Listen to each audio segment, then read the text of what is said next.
the RoboCop Rogue City game. That joint looks hot. I mess with it. Definitely, You definitely know go what I check mean? that out. Oh my gosh. And it's gonna be on PC day one, PS5, so all the high end systems. You Yeah. already know. You already know. I'm gonna All be right. in What's it? right somewhere. Right. Lead them off. Lead them off. Tell them what episode. Tell them episode title. What we got going on, Skitty. All right, what's What's up? going on, y'all? It's me, Skiddy. You know what I mean? On the mix with your boy Lab, sitting here. Oh, other way. So we are Right. talking about reboots here, y'all. So master of reboots. This is our episode 2. Starting off. Um, Talking about some reboots that we liked, what we disliked about them, what we wish that could have been more of, or, less thereof. So, yeah, come on in, check us out, sit down, unlimited bags, and let's talk about some good reboots. So, what we got Not here, just last? not just the good ones, but the Good bad ones, ones too. bad ones. Yeah. They talk about the bad ones too. Not Yeah. let's. What are you? You all right, man? You good? You ready? I'm above the influence. Like, no, I'm playing. All right, go ahead. Let's go. As Kenny said, Master of Reboots, episode 2 of the Unlimited Mags podcast. If you haven't yet subscribed to us, help us reach that 100 mark that we're on our way to. Right, Skitty? We're almost there. And Yeah. we're growing slowly but surely, but you know what I mean? Bump us up, help us get there. But welcome, y'all. Welcome. If you haven't watched episode 1, you can find it right here on YouTube. But yeah, welcome to episode 2 of the podcast. Good to have you, Skitty. Right? Skitty over there. Always good to be here with my boy Lab. You know what Right. it is. We was vibing hard before the start of the podcast, man. Good stuff. Good stuff. Just getting warmed up. You know You what I mean? know. Get the vocals ready to bust down the podcast. But here recently, man, we've had a couple hit or misses with reboots. We've had some good ones or some that have tried to like not necessarily reboot the storyline, but kind of keep it going with the same Right. continuity. You look at the Matrix 4 or Matrix Resurrections, the Wachowskis, they tried to do that very thing, right? Like I ain't all I did was mention it, dog. And I know. I know. I know. I you know. know how much I mess with the Matrix. You know what I I mean, get I that have one hurt tattoos my inspired. soul. Yeah. Dog, I have tattoos inspired by the Matrix. So you know how close it is to my heart. Almost Right. quite Right. literally. But like, no, I feel you. But just like with Matrix 4, it tried to be a reboot, but continue the story at the same time. And if you look at the Matrix 4, while I mean, it's like a wild card, Skitty. I threw a wild card at you. I know we ain't talk about it during the warm up, but Matrix 4 or Matrix Resurrections, as it tried to be or tried to serve both purposes, right? Mm. Keeping the story going, but also telling something new, trying to throw new characters at us, old characters with like new faces.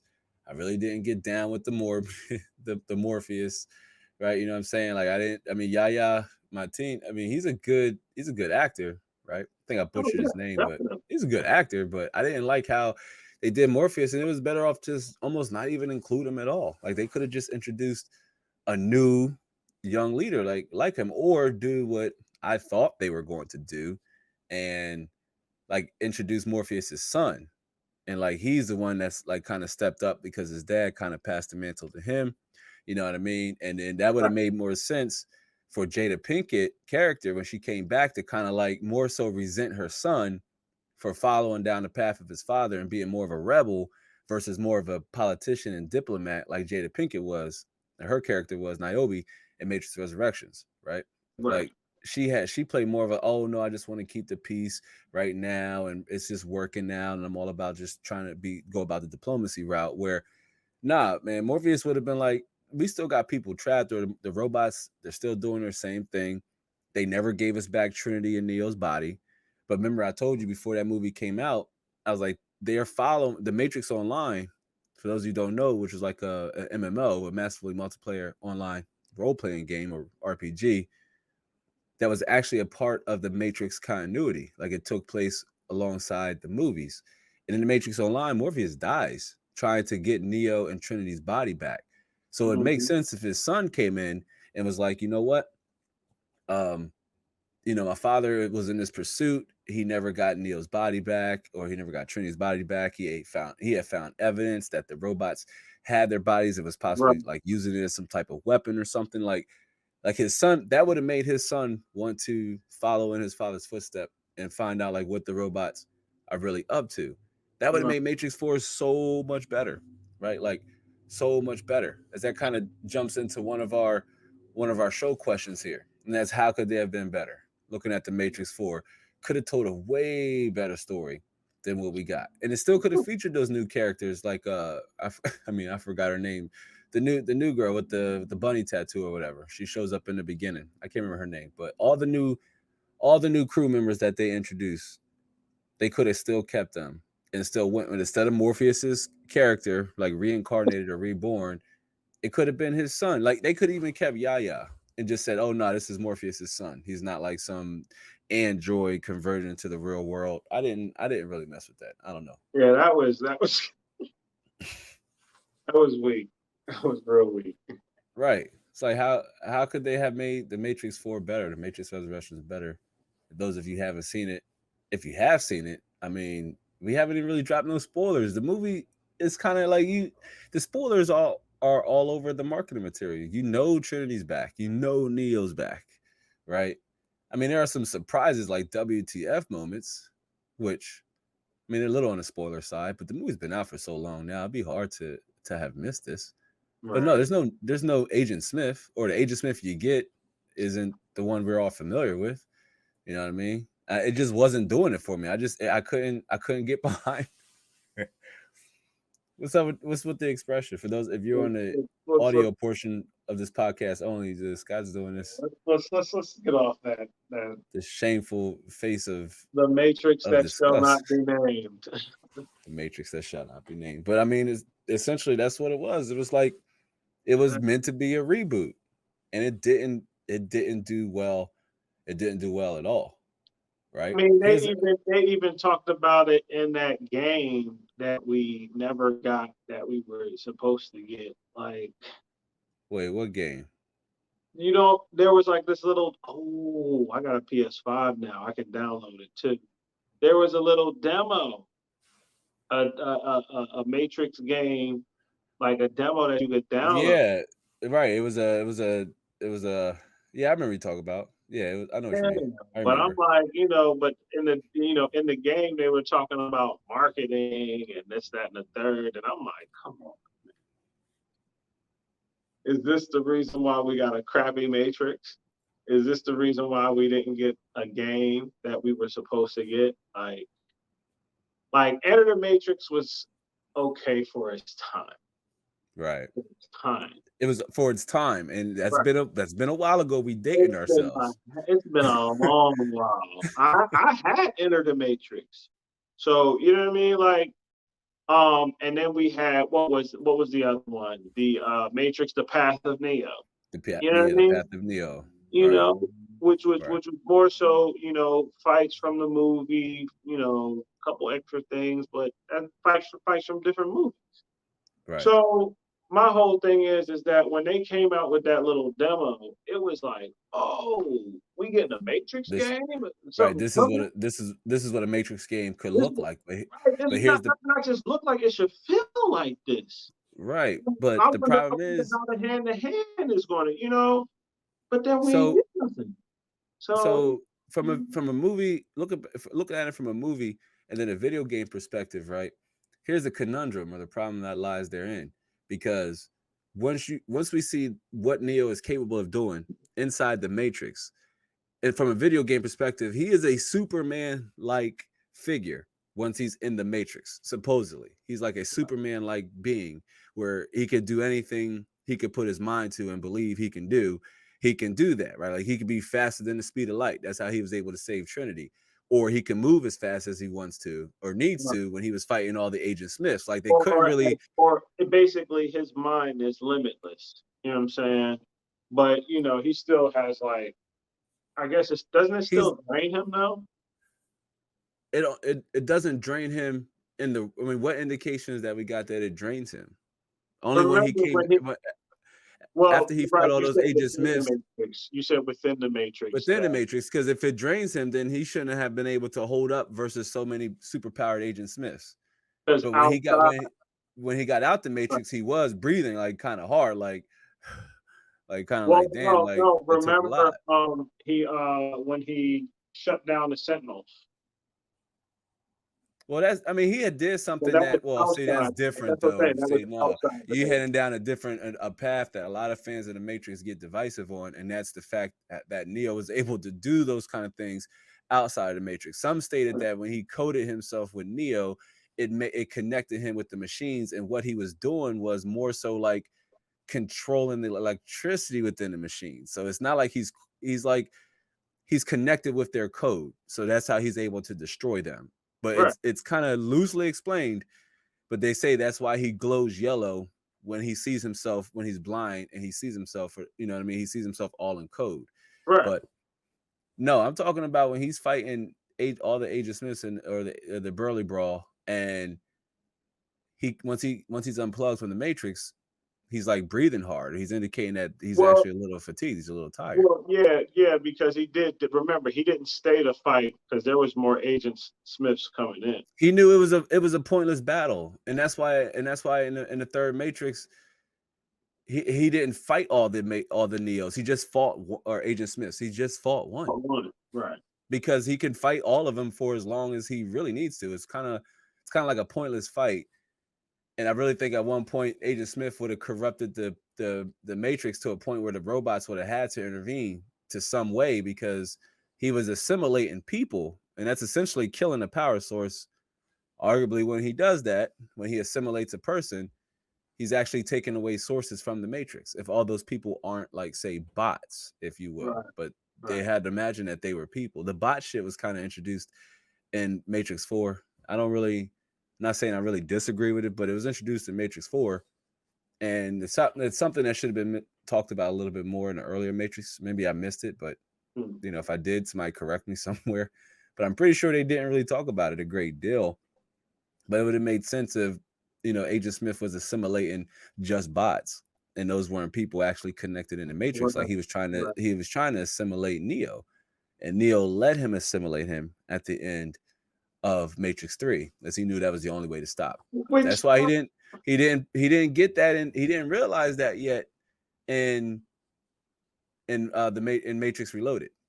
That's why he just kept fighting, but that's why he just bailed out and left, because he wasn't ready to but accept that the only way to stop Agent Smith is to let him absorb him and then destroy him. You know what I mean? right, but the thing is that like now I think about it, and it's like so the machines needed Neo to get turned into Agent Smith to catch him, right? I guess so. Yeah, something like that. Like they had to return Agent Smith's code to the source,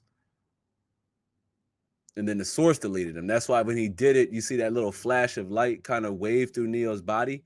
So that After was he the does that, source that deleted him. It it wasn't was like the source and that's why the source was able to reboot the Matrix, because it had the source of the one, and it had the source of the Agent Smith all oh, together, and it okay, essentially okay. deleted them It had, both. it had the so the one that he was fighting was basically the first Agent Smith.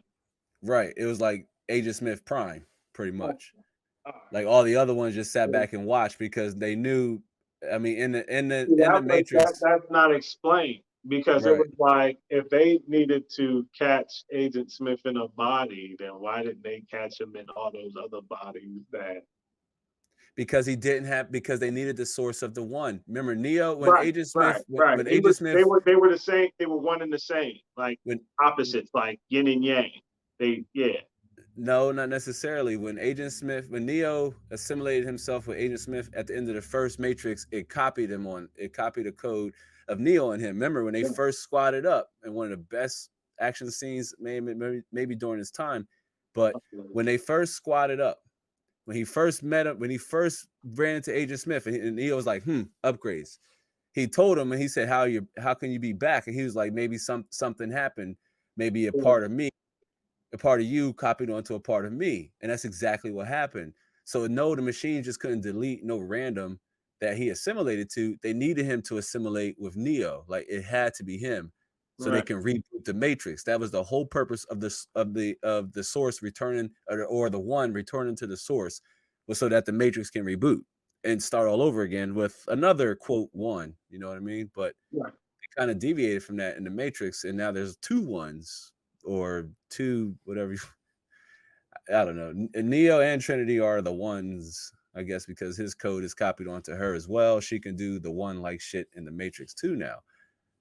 But that's why when Neo went to the Deus Ex Machina, or the face, he tells him that, like, you need me, and the machine's like, we don't need you, we don't need any of you. And then he tells him, like, you do. Like, I can destroy, I can destroy Agent Smith. If I let him assimilate onto me, then you know what I mean, I can delete him. I really think Neo's idea of doing that too, why he even just went into fight, is once he realized that he choose to, he's like, why, Mr. Anderson, why do you persist? And he's like, beat him up. And he's like, because I choose to. And then he just like, bam, lets him assimilate him. I think Neo just really wanted to wear Agent Smith down, to be honest Right. with you. Right. Like, Right. that was the whole purpose of the fight. Was like, it just like he wanted to wear him out as much as he possibly Get could. him, let him lose focus. Because remember, the Agent Smith now, he was like free thinking. So, and he didn't, Right. Like he understood. I mean, he thought his purpose was to like to end the Matrix. You know what I mean? Like Agent Smith's purpose was corrupt once he got disconnected from the Matrix. Right. He Right. didn't have a purpose, so it's like he thought his purpose was to end the Matrix. You feel me? Yes. But yeah, Matrix 4 is not a great look. If we were doing, if we had the podcast back then, and I had to review it, or even if I gave it a loose rating now, I mean, that's a solid like 6 out of 10 for me, maybe 5.5 out of 10. Barely was a halfway decent movie. It was hard to watch at times. Didn't look good shot digitally. Cinematography was off at times. The pacing was horrible. That awkward scene in that little warehouse museum or whatever, and the mayor and the Merovingian is just over there, just yelling, just mumbo jumbo, literally, while there's a fight scene going on that's poorly shot and executed anyway. That does Exactly. no justice. I mean, all the martial arts in the movie really was no callback to what made the franchise popular in the first place, and that was electric dance hall movie, leather garments and what have you, guns, and bullet time, if you will, and then they called it Martial something arts else. didn't even compare Nope. to the Nope. original trilogy. So No how. No way. Facts. Big facts.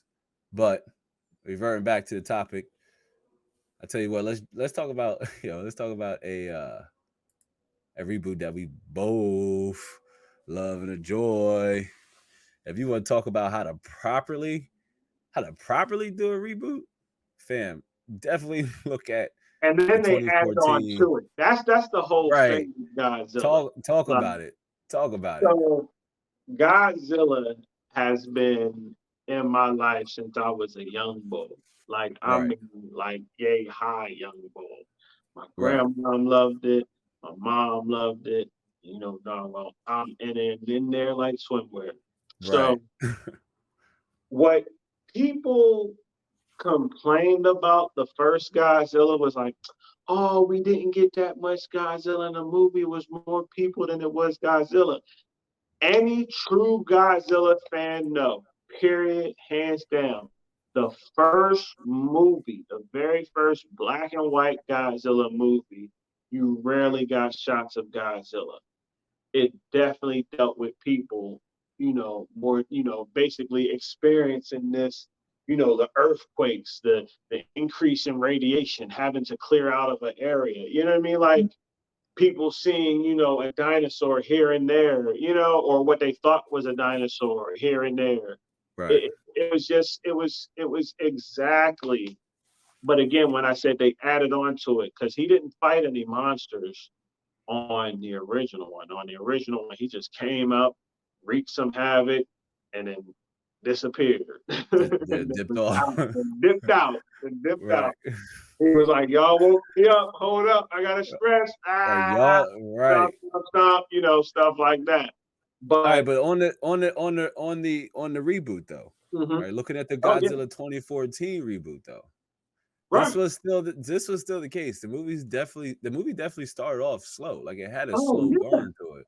yeah. And while we didn't see like full shot, like full blown on Zilla until the near end, which to be honest with you, that's when the movie really kicks off at the near end, and not just the slow kind of build and pace up or pacing that leads up to him like kind of fully showing up and getting it in. But as a reintroductory to a character that's been around for, would you say, 30 years, 40 years, 50 years, probably longer than that. Yeah, I was gonna say, Like oh yeah, 50 plus. easy 50 plus. I mean, Godzilla's been around for a very long time, like Yeah. for a minute. And while personally, I'll tell you, I really didn't mess with the monster verse back in the day like that. Like I like the Godzilla that came out with like 1999. You know what I'm talking about, right? Where a lot of people really You talking didn't. about the Komodo dragon looking motherfucker? Is that what you talking about? It's all right though because it was hot though. I messed with it. It The was Komodo, a lot of people did. Komodo I dragon, understand it wasn't a good Godzilla movie, the but Komodo dragon that had babies. still, I mean, it was more like it was more, it made Godzilla more iguana like and reptilian like though, and it explained in the movie why Godzilla, and at least in that version of Godzilla, was able to do it. You know what I'm saying? But I understand. Hey, I'm not saying the movie was good. I'm Here's just what I'm gonna telling you say. that It was it had a entertaining. cult following. It was entertaining, You're not but gonna act like Puff it was, Daddy didn't make that movie better. Go ahead, say it. Go ahead, and say it. Nah, hold on, and be for real too, and be for real when you do it. would you Go like me ahead to and say say it? it. Would you like me to Go say it with a ahead and say straight it. face? Go ahead and All say right, it. hold on, hold on, hold on. Puff Daddy ain't make that movie so much better. Him staying on the statue saying "Come Puff with me" Daddy ain't make with the shit wind. better about that motherfucking movie. That movie was lit, and you know it. You stop hating. Now, I'm not saying the movie again. I'm not saying the movie wasn't entertaining, but Right. real Godzilla fans know. Like, there was another movie that came out, Godzilla '99. There was another movie that came out that next year, 2000, Godzilla Right. 2000, It was that like got it was. more that I got more mean, money, that made more money than that Godzilla. that's all right, but we can just say that. I mean, we can just say that it was more like an Elseworld Godzilla like movie that kind of took place in its own Okay, little pocket world, we're not gonna put that DC like crap an alternate on universe. Godzilla. We're not gonna do none of Oh that. man, DC does it so well though, and you know it. That's why you don't want to talk about it. But on in terms of Godzilla, what I was saying, Godzilla the 2014 joint, um, the 2014 joint, it put me onto the MonsterVerse. Like it made me want to get more, explore the lore a little bit more Oh, because go and that ahead. scene, That moment. You know, it's like you had a vision. Go no, ahead, no, that scene prophesize. Go when he ahead, did prophesize. that finisher on that monster, yo, dog, Right. that was bananas, dog. Oh my goodness, yo. I mess with it. I just wanted to let you get your now that whole. That's why I said the movie picked up the 2014 Godzilla. It really got good towards the end, man. But in the Well, I'm beginning, not going it's hard to again. watch, Go ahead, continue. I apologize. which could destroy a viewer's retention. It's like if you really want to mess with the first Godzilla and really kind of jump into the verse, like I talked about this on the Godzilla Godzilla X Kong video I did. Hmm. I talked about like Gone. I talked about the Godzilla 2014 movie, my thoughts on Yeah. it kind of loosely, and I'm building on those same thoughts now. So I talked about Skull, right? Kong Islands, and how amazing that movie was for even a King Kong reboot. Right. Because the last John we got, I mean, I messed with it. I didn't think it was that bad. Where he fought the three Tyrannosauruses or whatever. Like, With the Jack Black on there. yeah, the Yeah, John, yeah. yeah. And Like, Brody, Adrian Brody, wasn't he on there? right, yeah, yeah, he sure Adrian was. Brody. Yeah, you know what I'm saying? Uh, So, it was all right.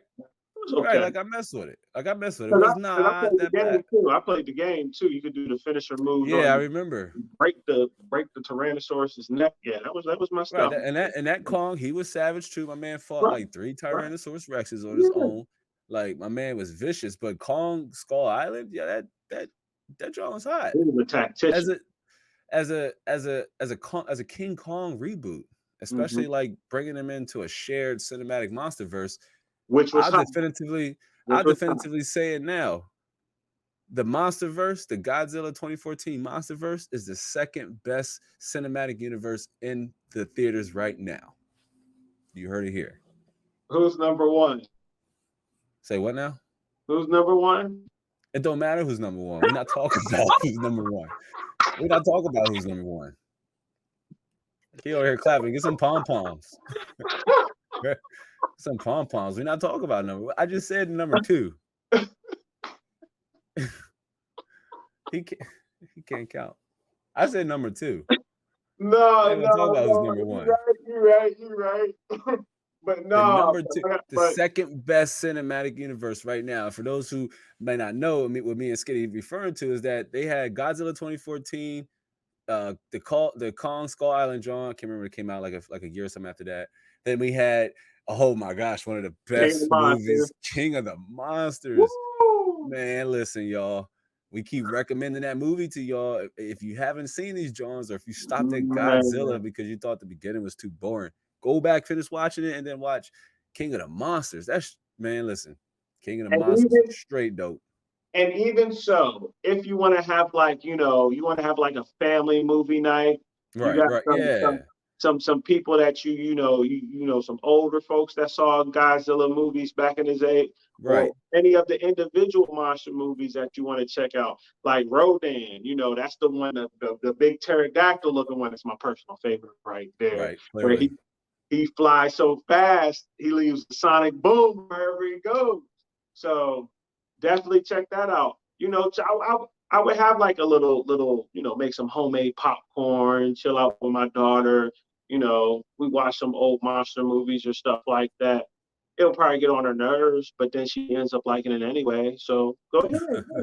Go watch that Right. That's thing. like share. It's the moment that matters. But that's a big. Right, right. That's a big fact. All those, the whole MonsterVerse movies that I was just about to list. But to add to that, Skitty makes a very solid point, man. These are some good movies you can sit down with the fam.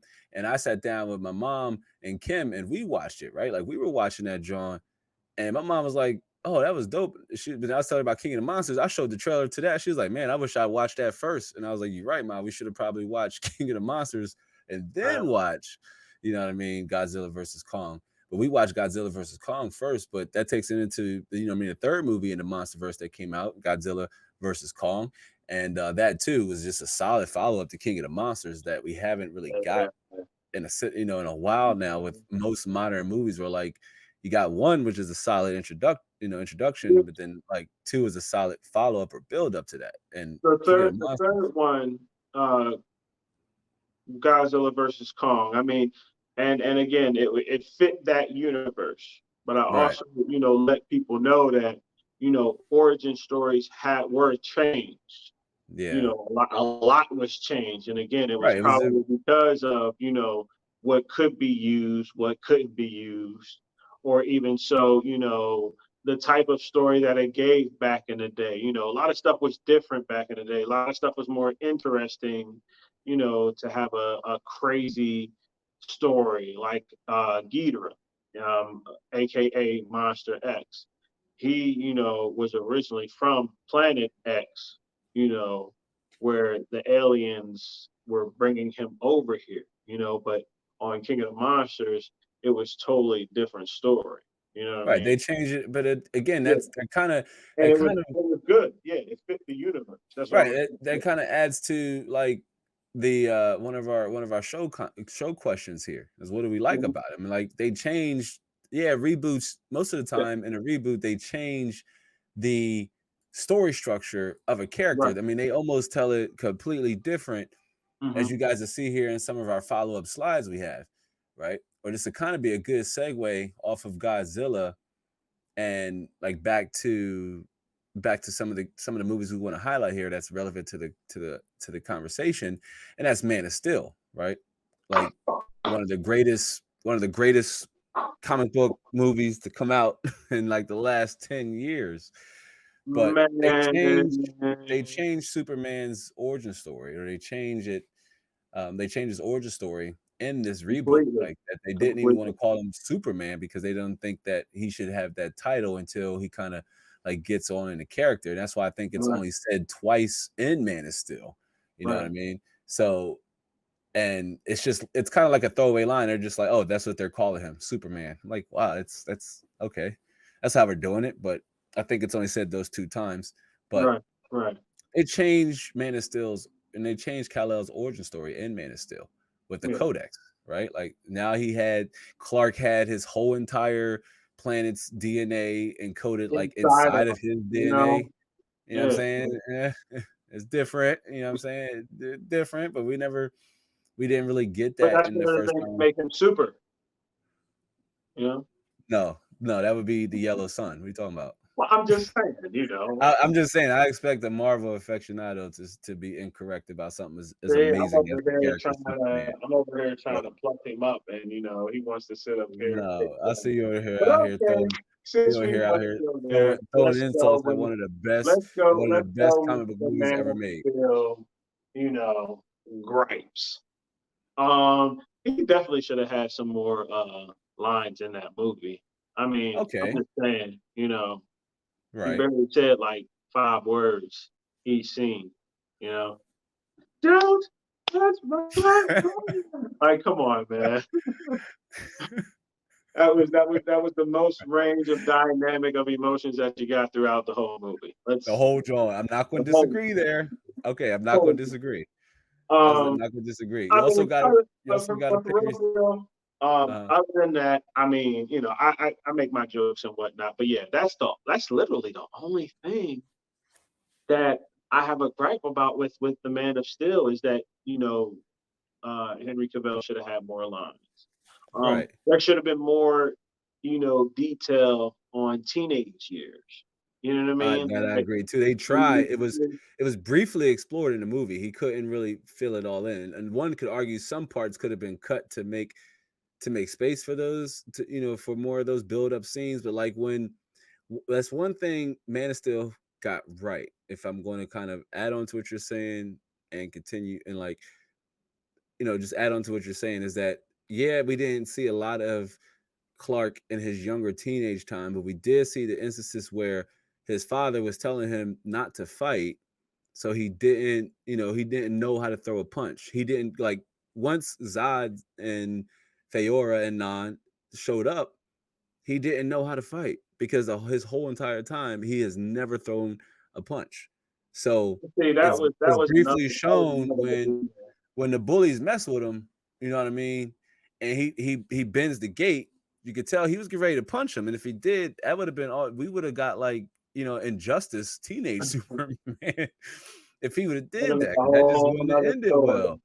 Right? They Like put if he'd they have punched the boy, it would have been a whole different thing. So his dad told him to hold back his whole entire time. Like he had yeah. to hold back, or even in the beginning, which I know people say, how could he have moved that fast? When the trucker was messing with the bartender and Clark intervened and he was throwing the beer at him and then he poured it over his head. Like it's showing that he has restraint. That no matter how mad somebody can make him, at least some rando, don't talk about his mom though, or don't try to kill his mom. No, don't touch his mom. You don't touch my mom. Don't touch his mom. That was the But country. That was the country boy that came out. Don't right. touch my mom, boy. Touch my But mom. like he, he he couldn't fight. His dad He was, taught him how to show but I mean, restraint his even whole so, entire time. So the one time he had to really fully unlock and really fight, he was struggling to do it. He had to rely on his abilities to give him an advantage when he fought Feora and when he fought Nam. He struggled against Zod when Zod broke free from his armor, which makes well, sense. it was because Zod finally attuned with his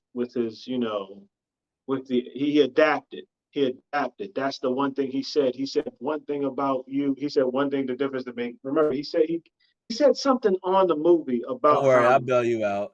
He says I was when he hit them with the line when he said, I was born to be a general.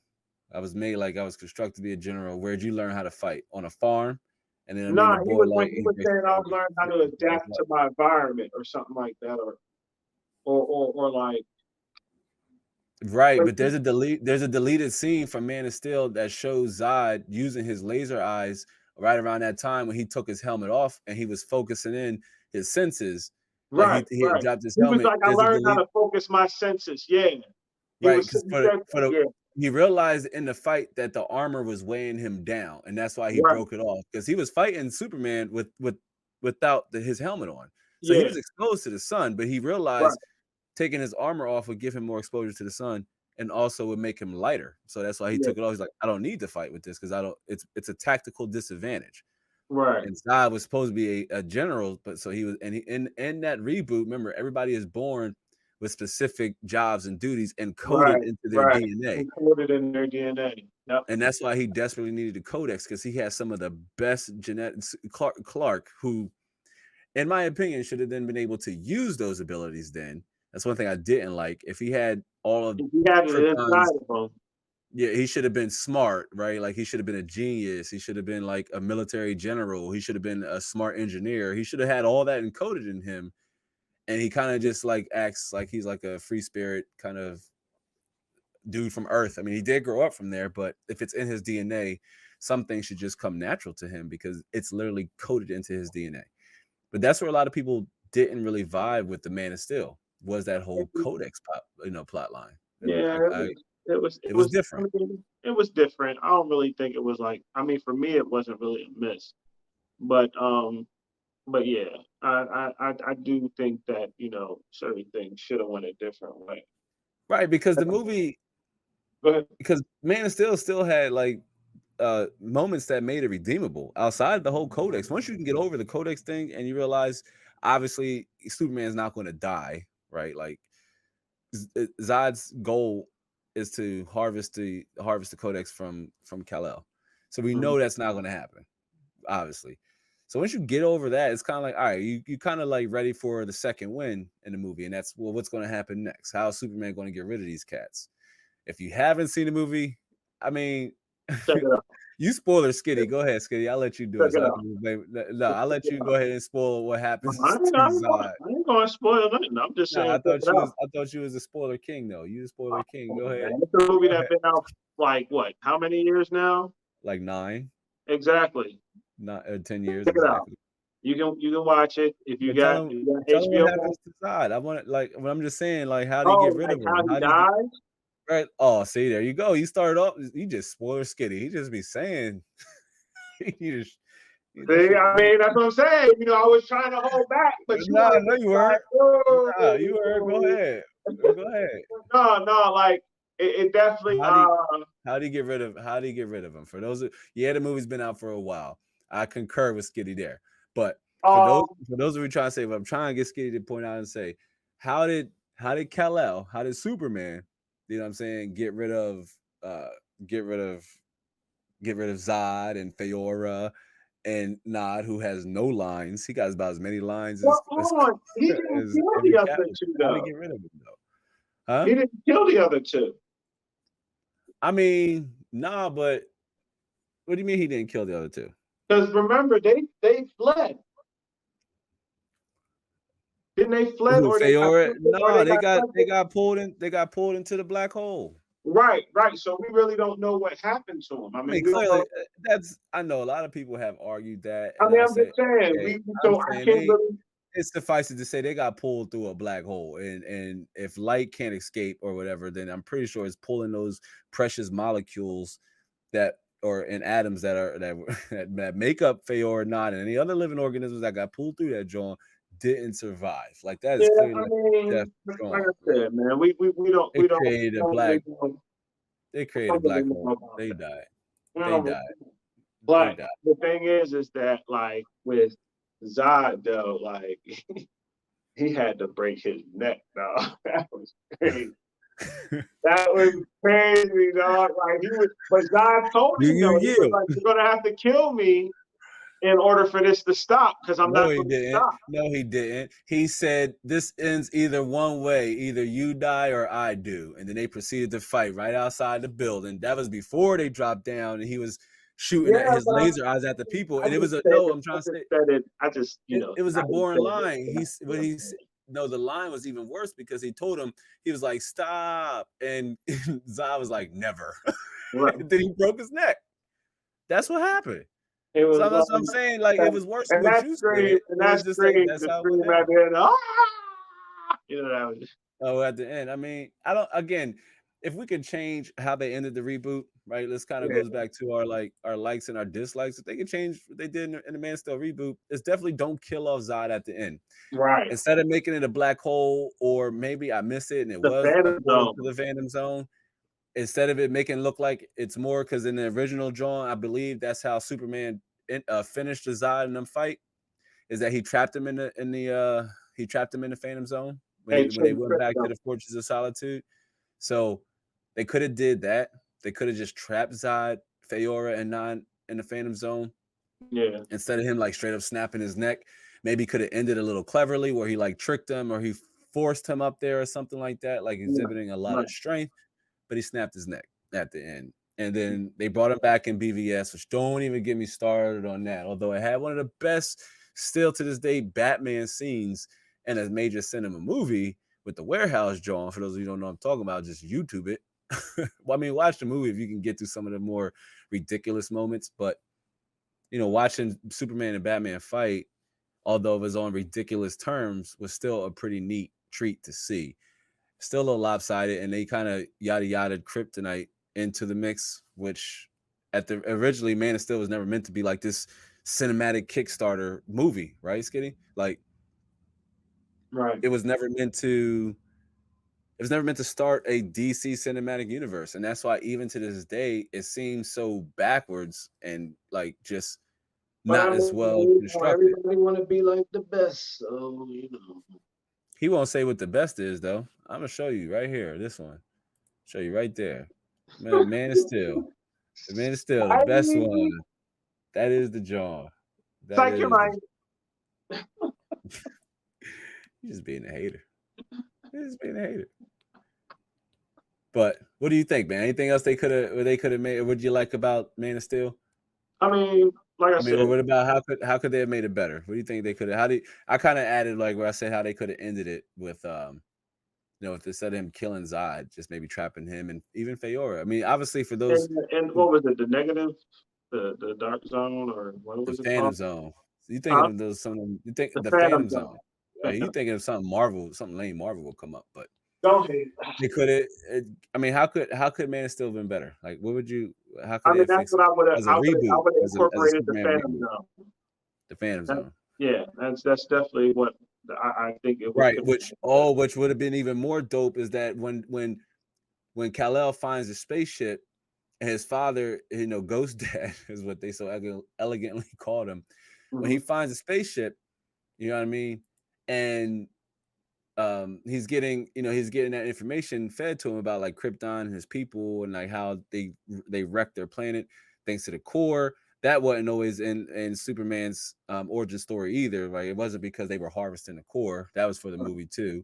But around that time, he could have said we also discovered a pocket dimension, like something like a pocket dimension, a gel we've used called the Phantom Zone, which this is how you unlock the Phantom Zone. And then they could have just cut away, and that we, at least as an audience, saw, oh, Kal-El learned how to unlock the Phantom Zone. We don't know how he's going to do it, but he was taught, like his father said, and this is how you access the Phantom Zone. Should you should you deem it necessary or what have you. And then he could have just showed like that's how he ended up trapping Zod, and then he could have been like, my father taught me. Like, who showed me how to find this place? My father. And he told me it would be your prison or something like that. And bam, that's how they could have made it better, dog. That's how they could have And made they Man could of have Steel kept better. Zod. And you know what? And this is my gripe with both. We said it before, and not the podcast, but we saying it now with both DC and Marvel killing off great villains that could have like a continued story. Like, Right, yeah, for sure. I For sure. don't want to get. That's a whole other podcast. Right. Let's get back to the roots. Right. Now I feel you that killing off villains too early, definitely DC and Marvel, man. they've historically done it, and for most of us who have seen these movies now for 20 years or more, 10 plus years now, we see it's way too often, right? Like it happened in Man of Steel. We're referring to them killing off Zai. I mean, they tried to bring him back in BVS, but again, we say we're not going to talk about it. But they kind of brought him back in BVS, but don't get me started on that's another. It's not a reboot, but I was about to it say was. we might as well get on to the next reboot, because Yeah, I we think gonna that. go on and on. I don't want to do it, but they could have made Man still so much better, man. But I tell you what, jumping. All right, so I think we covered what like that was our first comic book reboot, right? Yeah. Here goes one that's classic to a lot of our hearts, man. That is the Nick Saban's 2017 Power Rangers. Scott, this was your baby here, man. Now You had a here's lot of positive things to say about this movie at the I time. mean the thing, the suits weren't that bad, you know, not going front. It definitely weren't that bad. I like the power how they explained and detailed the power grid in this universe, which Mm, basically gave them a connection to it at all times. Meaning where, when they weren't in their suits, they had right, increased strength, blah blah blah blah blah blah right. blah. So hold on, Increased pause. strength. Go ahead. Keep your train of thought because that's an excellent point you make. Because thank you for clarifying. Because even to me, as a viewer, that was one thing I didn't like about the movie. It makes sense now, like canonically, it makes sense, and so I pay Right. respects to that. Now that you made that, shared that bit of information, right? Hmm. But because at first I was like, man, why are they strong like outside of their suits? Like that's new. Why is that like that? But connecting them to the power grid and giving them abilities outside of the suit. All right, it makes sense, respectively to the story. For anybody else who was out Right. there, like kind of threw you off, and you grew up with Mighty Morphin Power Rangers, then They you're only not had used to powers them, when they right. right? When they morph, they only got, and they really didn't exhibit them having super strength, if you think Right. about They just it. had martial. They were just martial artists, Right, with because the they were exception taking of normal blaster shots, and every time they got struck by a sword, they like the little smoke would show, and like their suit would be like a little damaged. So right. it Right. wasn't even like it was armor, if you will. It was just more like a superhero costume, Right. that protected their most vital component, and that's their head. So, but yeah, go ahead. You was dropping that fire on your favorite 2017 movie. I forgive you. Was not my favorite, but I forgive Go ahead, say it to the you. camera one more time so people can see you say that with a whole half truth. Come on, man. Come on, man. We're not going to go there. We're not going to come at me, come at my neckula right here. We're not going to do that. That was your favorite movie, dog, of But I 2017. said, I enjoyed it. Yeah, I enjoyed Oh, my it bad. to Thanks an for certain all right. extent. To a Thanks for certain extent. clarifying. All right. Now, like I said, the link to the power grid. The suits. I did like the suits. I don't know, man. Rita, she wasn't bad. She wasn't bad. She was different. It was a different It Rita. was, it was a It different was Rita. totally different Rita. Totally different from what most people have Right. seen growing up with Mighty Morphin. I mean, it's almost suffices to say, And right? That even reading in the comic books, the later published comic books, it's totally different. But I the mean, thing it's is, right, but this is a cinematic reboot of the Power Rangers because we had the Power Rangers back in the 90s, right? With your right, boy Ivan Ooze, but which wasn't that bad for the time. I mean, it was super right. popular. You remember, like they had this when the Rangers lost their powers and they had to travel to like that dinosaur planet and they had them Oh, cool ninja costume. the first movie. Yeah, Oh, the yeah. Ivan Ooze. That What? drum was alright for his time. That What? drum was alright for his. It was alright for his time. It was alright. That was my movie right there. I saw that Yeah, in theaters, dog. Yeah, shoot. he was there dressed as the Black The Ranger. ninja, nah, nah. Mm-mm. It's all right, Scott. It's all good, man. I was never that Power Rangers was my stuff, but it wasn't Right. the stuff. You know what I'm saying? So, but nah, yo, I Power Rangers was that work, dog. no, no, like I said, the first movie was fire. But this reboot movie, and like I Right. said, it was okay. It was okay. What I would have liked better, Right. So you're gonna tell us What what they I could have done better, or they what you could didn't have like, done or what they could better. have done better. Right. I wish they would have had more, like a bit of more substance with Rita, Right. with Like like creating, like finding a power source to create monsters, but like and I'm not trying to say like monsters that that we fell in love with again back in the day for that time frame, but monsters now, like the only monster that she created was Goldar, and it was right. shitty. You know what I Right. mean? Oh, the Goldar was trash. Like that Goldar was Man, trash. it Yeah, was trash. It just did not look good. It was like some type of all CGI abomination. yeah, Small and large, it just yeah, didn't look good. yeah. You know what I'm saying? It just didn't look good. It That was was one of my disappointing. biggest Yeah, issues. I mean, also they really didn't get the power ranging until like the very near end, right? When they're on the cliff and your boy does that dope double that's what kick that I'm saying. everybody That's what sees in I'm the saying. Like trailer. we didn't get no putties. No, exactly. No, You know what I'm saying? no. And I'm not even saying they could have been exactly like the putties again from back in the day, just like the Goldar wasn't from back in the day. They could have Right. been, It was some type different. of, different type of putties, or even, whatever, just some minions that the Power Rangers can fight in their suits, Right. early on. But it was Right.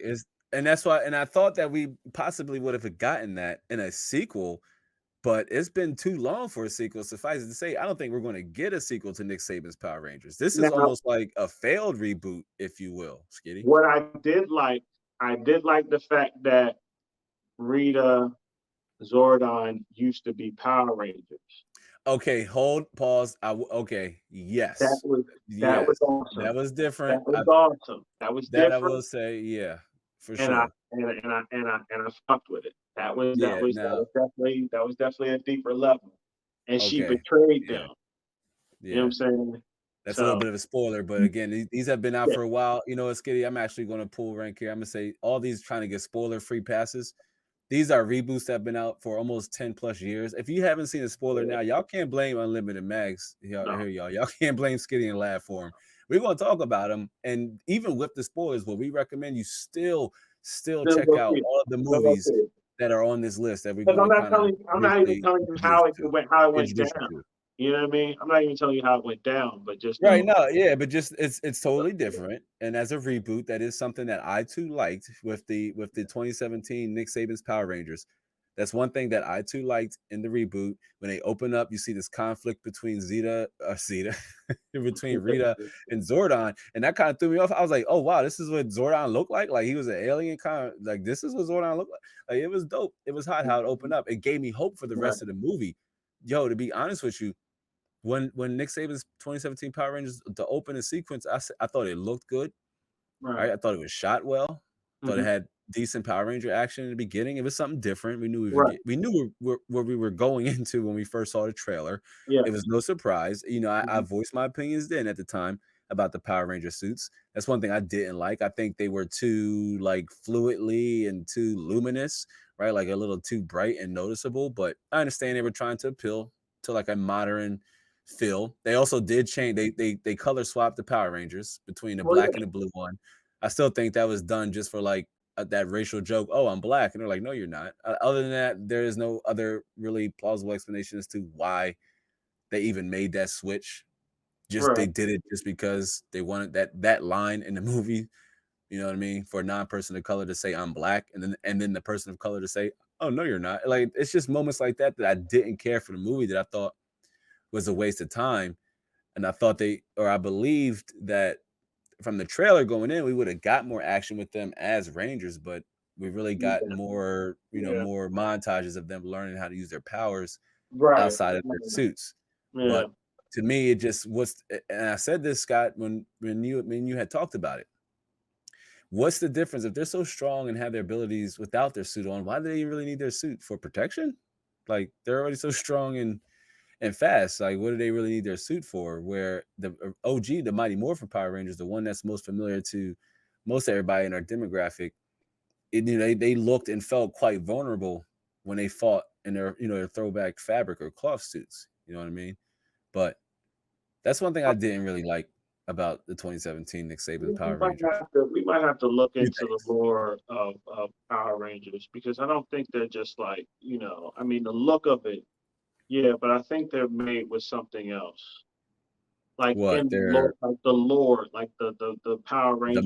the mighty Morphin Yeah, suits? I think they're made with something, if I'm not mistaken. Because the thing is that if Power Rangers is part of the DC universe, right? Well, they're in They're that. not part of the DC They're not universe. They're part pub of the DC universe, they're but they're distributor and they're publishers. distributor, right? Right, because they had crossover comics, you know, within the past couple of years, Yeah, where they so that's right. That's right. how Batman and some other and but go ahead.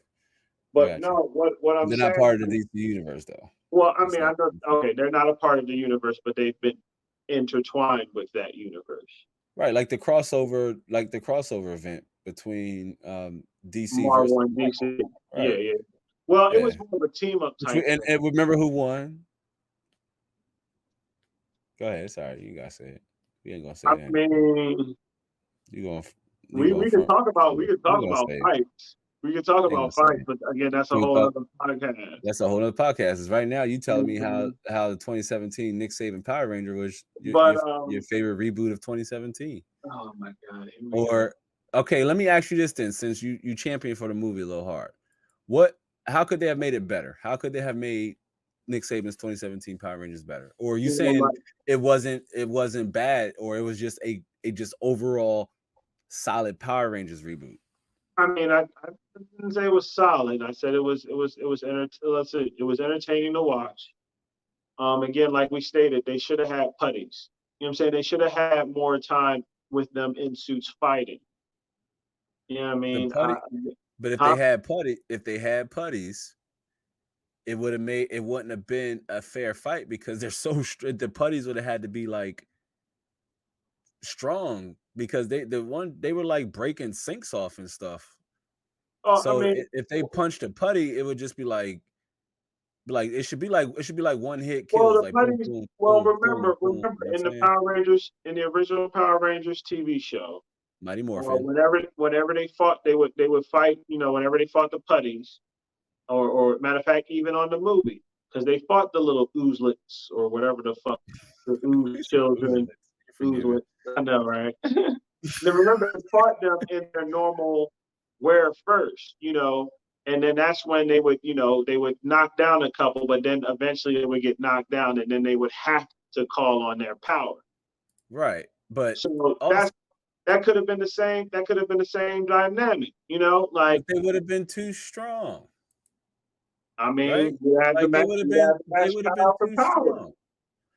I So mean, in Mighty Morphin, most of the time when when they had to morph, it's because they were either getting outnumbered by putties or or like uh they was gonna have to. like a super villain would show up. You know what I'm saying? I mean, And so then they would morph. but they would be getting their ass whooped sometimes by the puppies too. Yeah, but they didn't have super strength and shit though, Scott. That's what I'm saying. Right, And then Nick right, Saban, right, John, right, they right, got super strength and stuff, and they right. didn't have that in Mighty Morphin. So, and if they had super strength and Or stuff like that in or Mighty Morphin, they wouldn't even really need to morph against putties, no matter how or many it could they're have been fighting. some type of like mini monsters that are strong. You know what I'm saying? That like it could have not just putties, a new version of putties or something that they could fight in the suits that could keep up.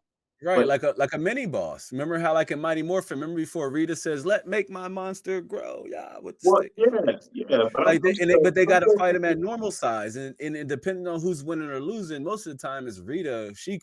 I mean, she pulls the Super Evolution card first. If you think right, about right, what it of is, course. Rita normally pulls the Super Evolution card first. She the one who make her monster grow, and then the Rangers will be like, they'll call on Zordon. Like, dog, trust me, I've recently been watching Mighty Morphin. I'm at the Green Ranger saga part where he's been showing up, and they fought him, and I've been hearing that dragon whistle sound effect again. Man, it's doing something to me. Sorry, y'all, but man, Mighty Morphin, if you got a kid still and you want to jump into like a solid like Power Rangers line, yo, watch Mighty Morphin.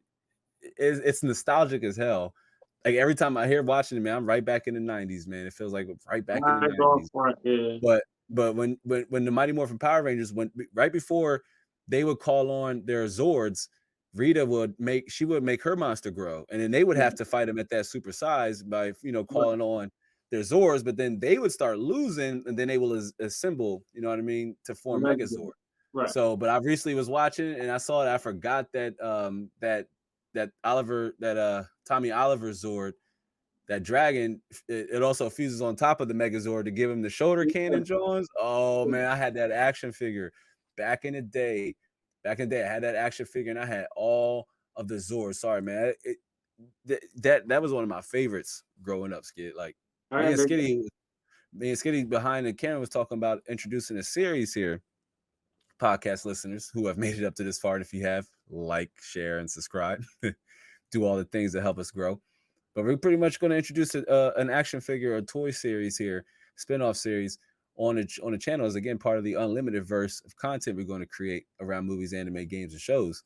But that whole Zord lineup collection, I had them all, and I had it to where it could assemble and make the Megazord with the Green Ranger's Dragon Zord on his shoulders, all with the missiles and everything. And every time they formed, you see them running and coming across.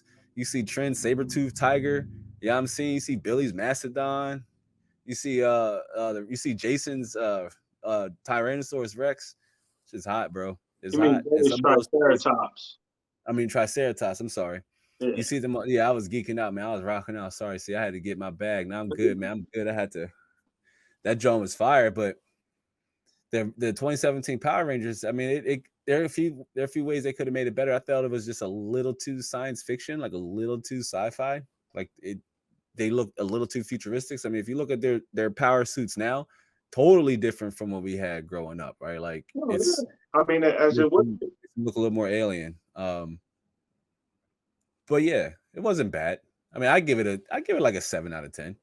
If we would rate we rate each reboot.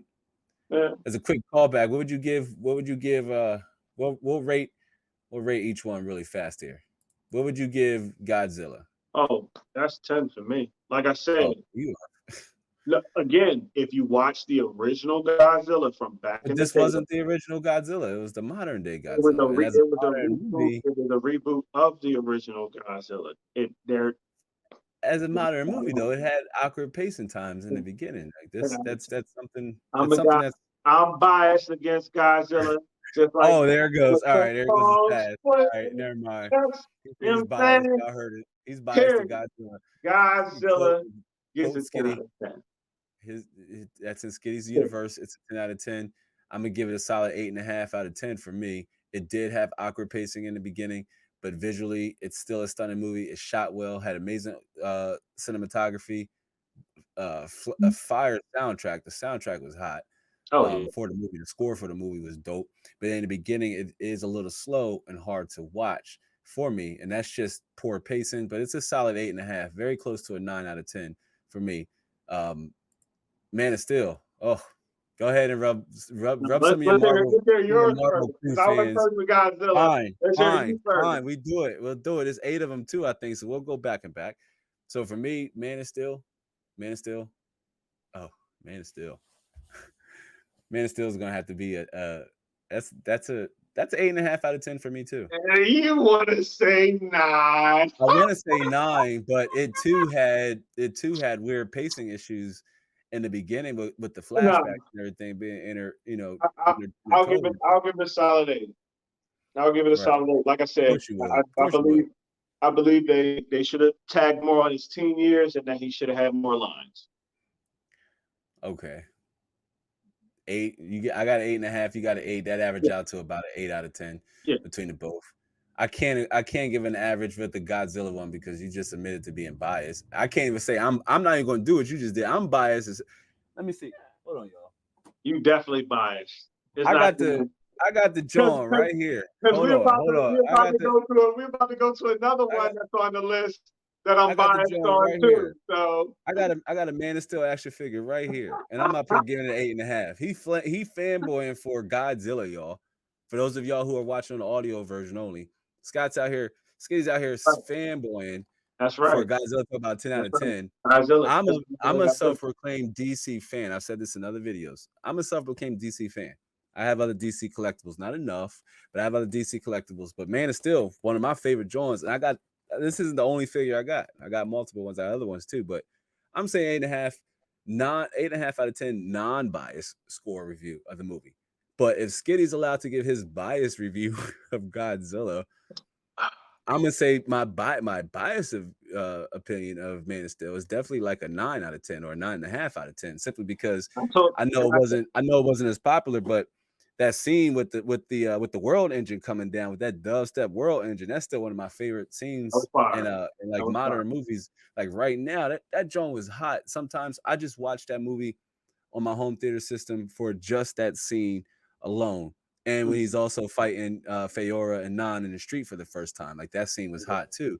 I mean, like there's beats in the movie where when you're introduced to these spectacles, because each of those things are like when the world when my man says we are now slave to the world engine, and Zaz like initiate, you hear that room room boom, and then it's like vroom, vroom. I had that jump for a ringtone for the longest time. If you know, you know. If you see Man of Steel, then you know, you know. But and my bias review of that joint, and my bias review of Man of Steel, it's Give a it a nine and nine. a half out of 10. Nine and a half out of Just like 10. I said, you was going to say that you wanted to say it was a 9. He was No, but like, that's my bias. That's my biased opinion of Man of Steel.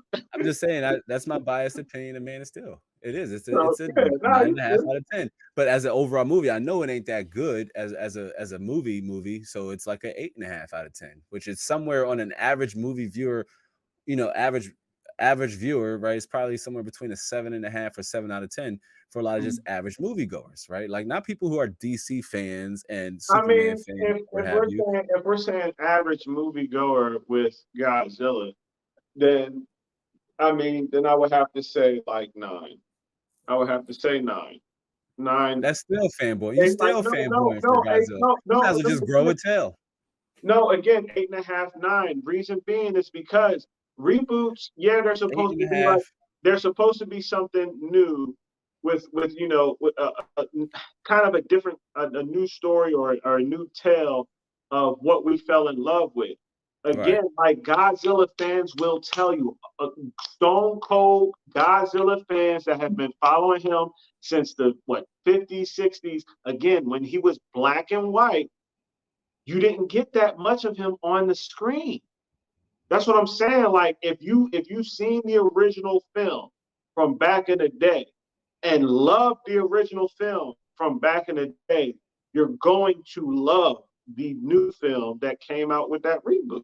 That's why I give it a rating that I give it, because it's not the same as the original, because I'm not going to front. And again, this is where I say it's a little bit better than the original, because they made you feel, a little bit for the human characters. Like when the dude lost his wife, when Godzilla was waking, during the times when Godzilla was waking up with the whole smokes, that radiated smoke shit, Uh-huh. and they had to close the door on her.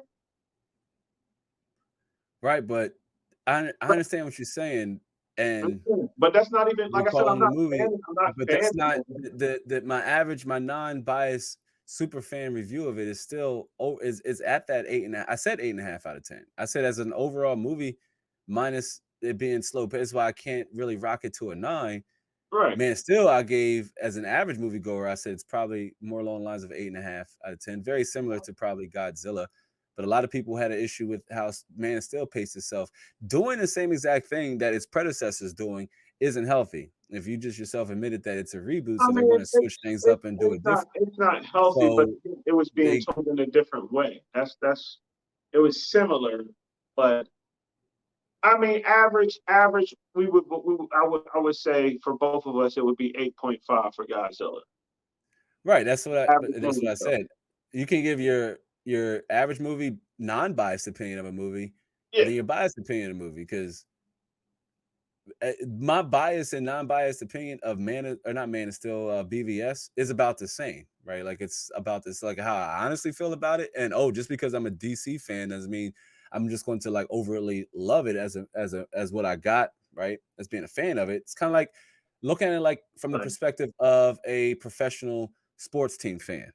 Right. Right. If you're a fan of, say, the Philadelphia Eagles, you're gonna like them rather they're good or bad. But you could be unhappy with the product that's And put out, disappointment. say, on the field, right? You could be disappointed that, oh, we didn't make the playoffs, but you still cheered for them. You still Right. cheer for them out of the 31 other teams. You chose to cheer for this one particular team. Right. If you're an Eagle fan, why did I say Eagles? I can't believe I said that.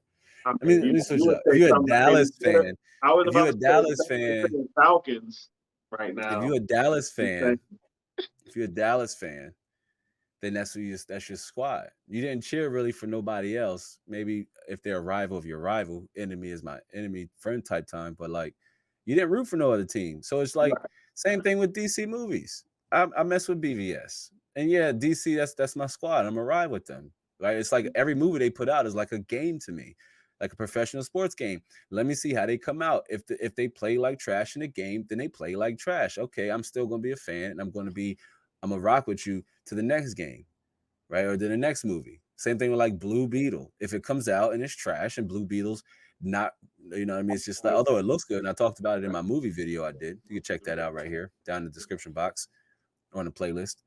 But in the top 10 movies come out in 2023, I threw Blue Beetle in there, Yeah. right? And it looks good, but if it's as a property and product of a DC character, if it's not good, then it is what it is. My bias review of the movie is going to be it's a 5 out of 10 or it's a 6 out of 10. My Right. fanboy bias or bias opinion is going to be it's still a 6 out. It was not a good Right. Blue Beetle movie, just like BVS was still not a really good collaborative movie. Although when Wonder Woman shows up and hit him with that, that still is one of the most epic moments, at least in DC movie history, when Wonder Woman showed up and helped to fight against Doomsday. But that was hot. I rocked with it. But yeah, Ninja my Turtle. he said what? He's trying to be funny. The fifth Ninja Turtle. The the fifth Ninja Turtle. Remember the memes that we saw about Nah, I Doomsday don't remember none making of the that. day look? Oh yeah. Yeah, no, the Speaking of Doomsday was Ninja trash, but Turtles. hold on, we get there. It's on the list. You Oh, jumping ahead. You it's jumping not ahead. next. Oh, my Let's bad, my finish bad. getting caught up. Hold on, let's finish getting caught up. Godzilla, average cumulative average, 8.5 out of 10. Yeah, yeah. Solid, right? Okay. So we hear it at Unlimited Mags. We call that a solid movie, hands down. Mhm. It's a solid movie. It gets a solid pass. That's what we'll call it. It's a solid pass. It gets a solid pass from us. Man of Steel, it's eight between 8 and 8.5 out of 10. It's somewhere between there. I'd say 8. I'd say 8 too. It's more like an 8 out of 10. It's got some things that was really dope about it, but some things that really held back that half a rating that I'd want to give it. I want to give it 8.5 out of 10. But the truth is, it's more like 8 out of 10. Still a solid movie though. Oh my gosh, Right. and the best DC movie put out, hands down. Yeah. All right. Yeah. So Power Rangers. You go first. It was your turn to go first. We ain't rate Power Rangers when we started talking about I Power give it. Rangers. I give it a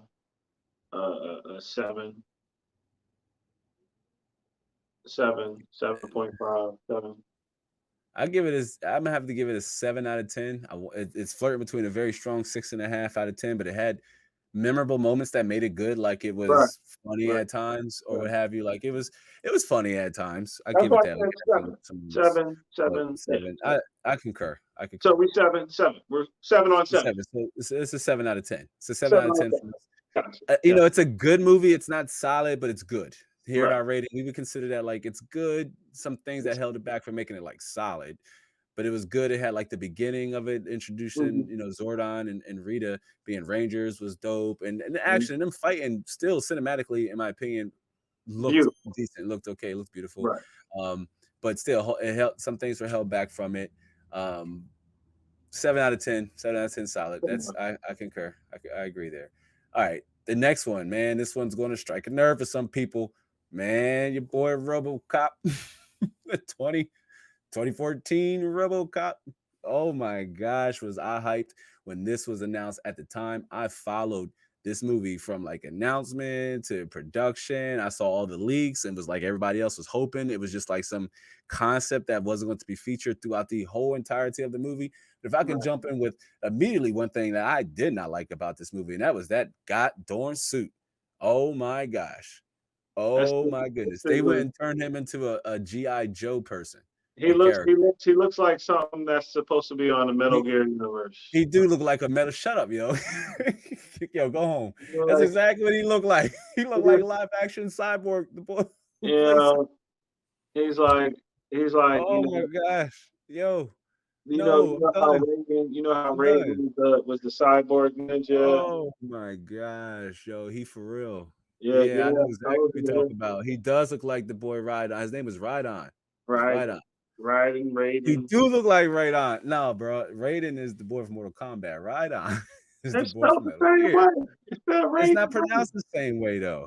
It's not It's pronounced the he same way. is Alright. Raiden. Okay, now he's Alexa. Anyway, we He's didn't like Alexa. we we didn't like he can't. I can't with this dude. Now he Rosetta. But yeah, that Listen, should we we can say did that we too. didn't Yeah. we didn't mess with the suit. If there's one thing that I truly disliked about the RoboCop movie was how they stuck with this form of him. Remember, this is a reboot we talk about. Mhm. This is Yeah. a reboot, and they changed originally how Alex Murphy became the RoboCop, right? Oh yeah. Like how he had to Now be outfitted in the suit. They I changed that wasn't from the original RoboCop movie. It's I totally wasn't changed really disappointed on that. in the Like, 2014 reboot. No, I didn't say I was disappointed. I'm just yeah, saying that's one of the biggest changes that they introduced to the origin story. Right along with his suit, they also changed that part.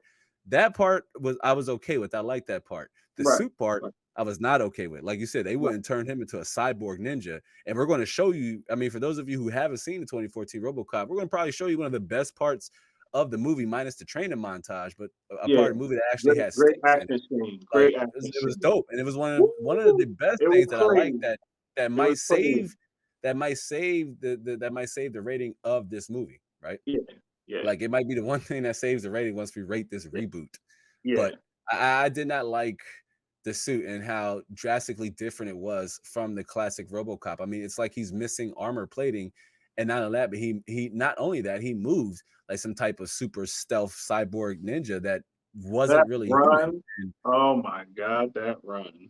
Right, and it was like it kind of reminded you of that GI Joe sequence when they're running through the city, which I did like that though. But it reminds you kind of remind his run reminds you of that, and it's like he's OP'd, right? He solves his own murder. He can like do this one, he can do that one. He's like connected to everything. Boy, Maslow could say he's like Megan from the recent horror from Well, the I recent mean, you horror got to movie. think about it though. Like technology change, Yeah, So but still, like I understand they wanted to make uh, a modern futuristic like RoboCop because everything about the movie is super futuristic. Remember in the beginning, they have cyborgs and bipedal android machines, patrolling streets in foreign countries and what have you. So it's yeah. definitely like this futuristic dystopian like vibe they set Mhm. in the movie, which was fine. I guess that's a callback to how the original RoboCop was supposed to have a futuristic, modern, dystopian like feel to it, as it was a far-fetched concept even in the 80s to put a man in a machine like that and then make him a Right, cop, make him like a right. police. So, but I don't know, man. What did you dislike about it? I can't say the pacing or anything off was wrong. Like Michael Keaton, I thought played a really good villain at Oh, times. yeah. And he the scenes and oh the other boy, man, what's his name? Why am I having this brain freeze? You know what I'm talking I'm about? He played Rick Commissioner Flag. Gordon.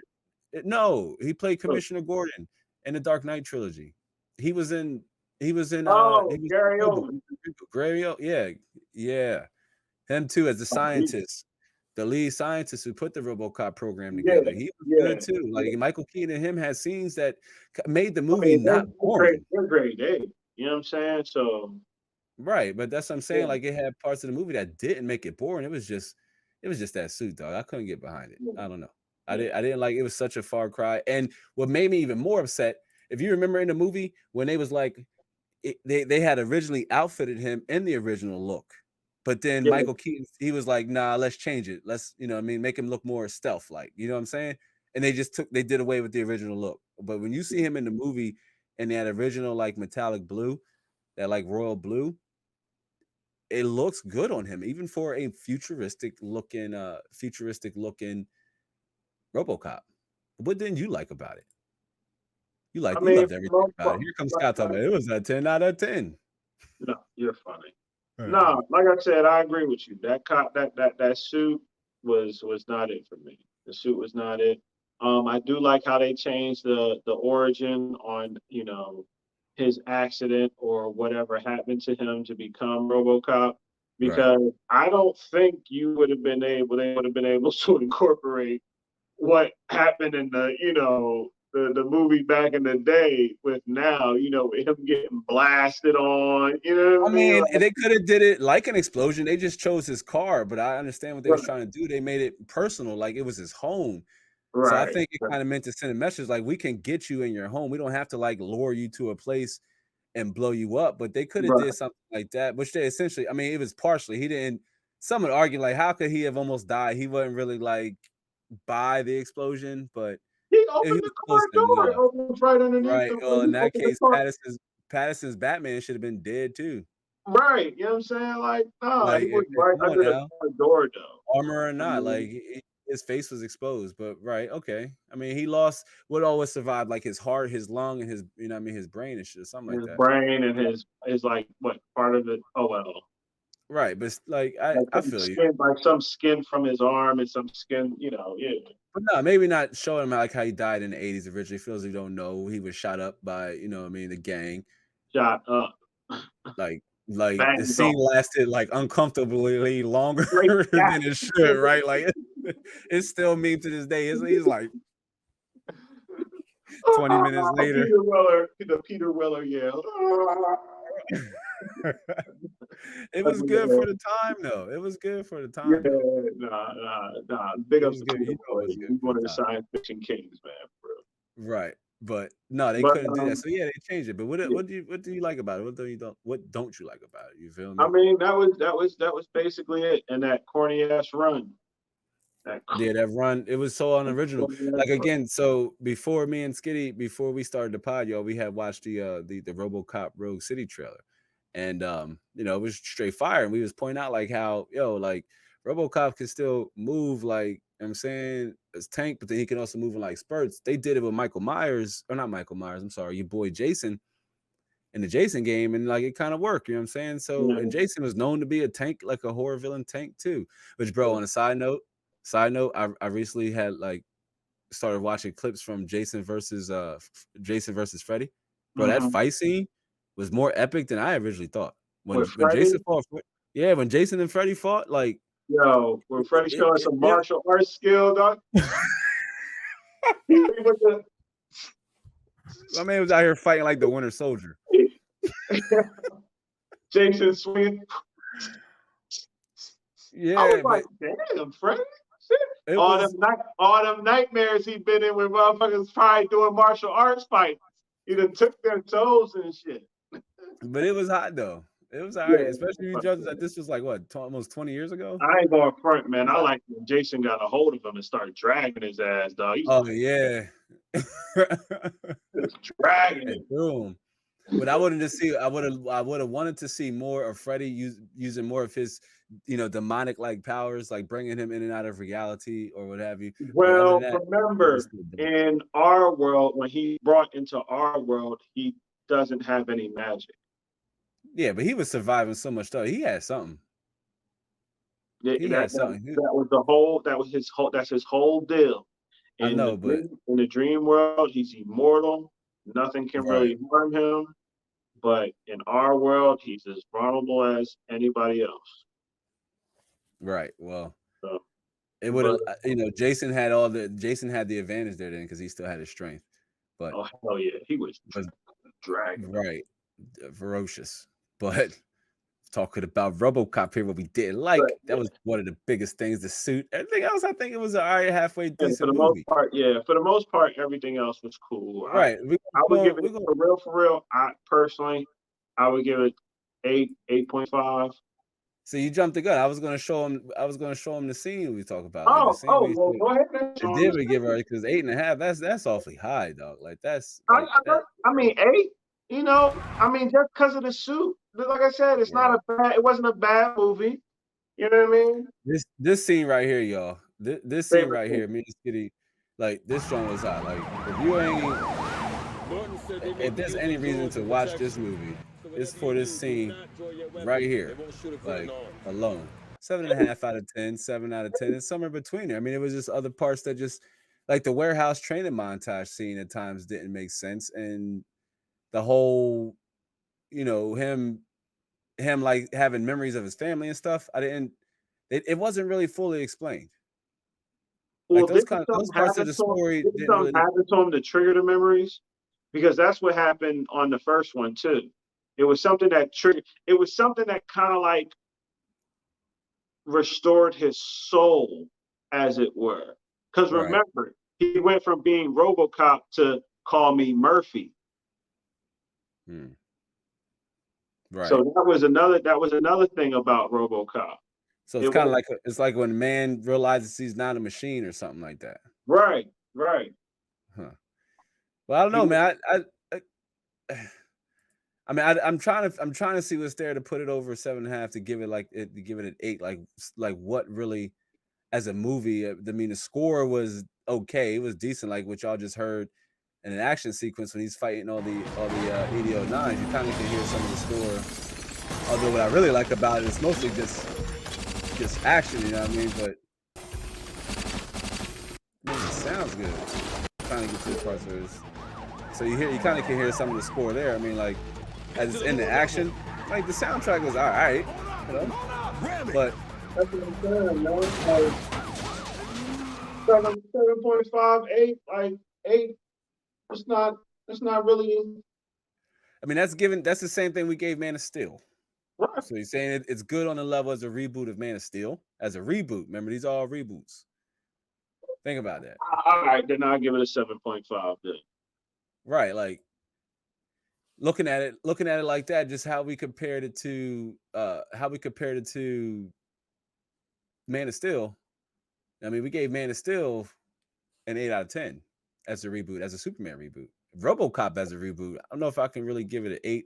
I want to give it a 7 out of 5. It's really that half decimal, almost like a full decimal that saves it from like a 6 out of 10 or a 6.5 out of 10 is that action scene. Is that's all the way at the end of the movie, which kind of makes it like you got to get through everything else to get to that big payoff. It's kind of like a big payoff, but that scene was really dope. Like you can take away him being a RoboCop, and that scene would still be hot, right?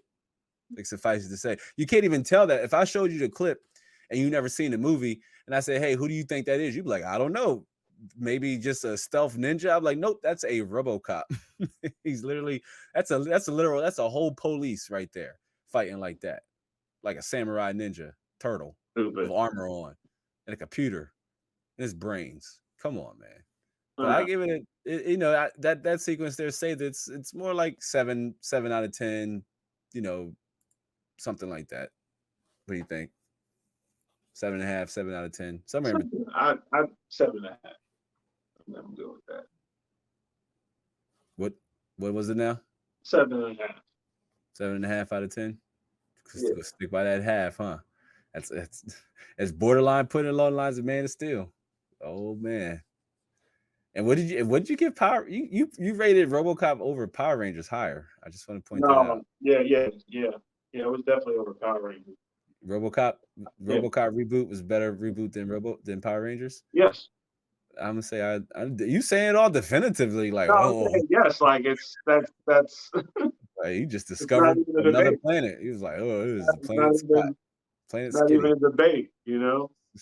world of Skiddy. This is like that's fine.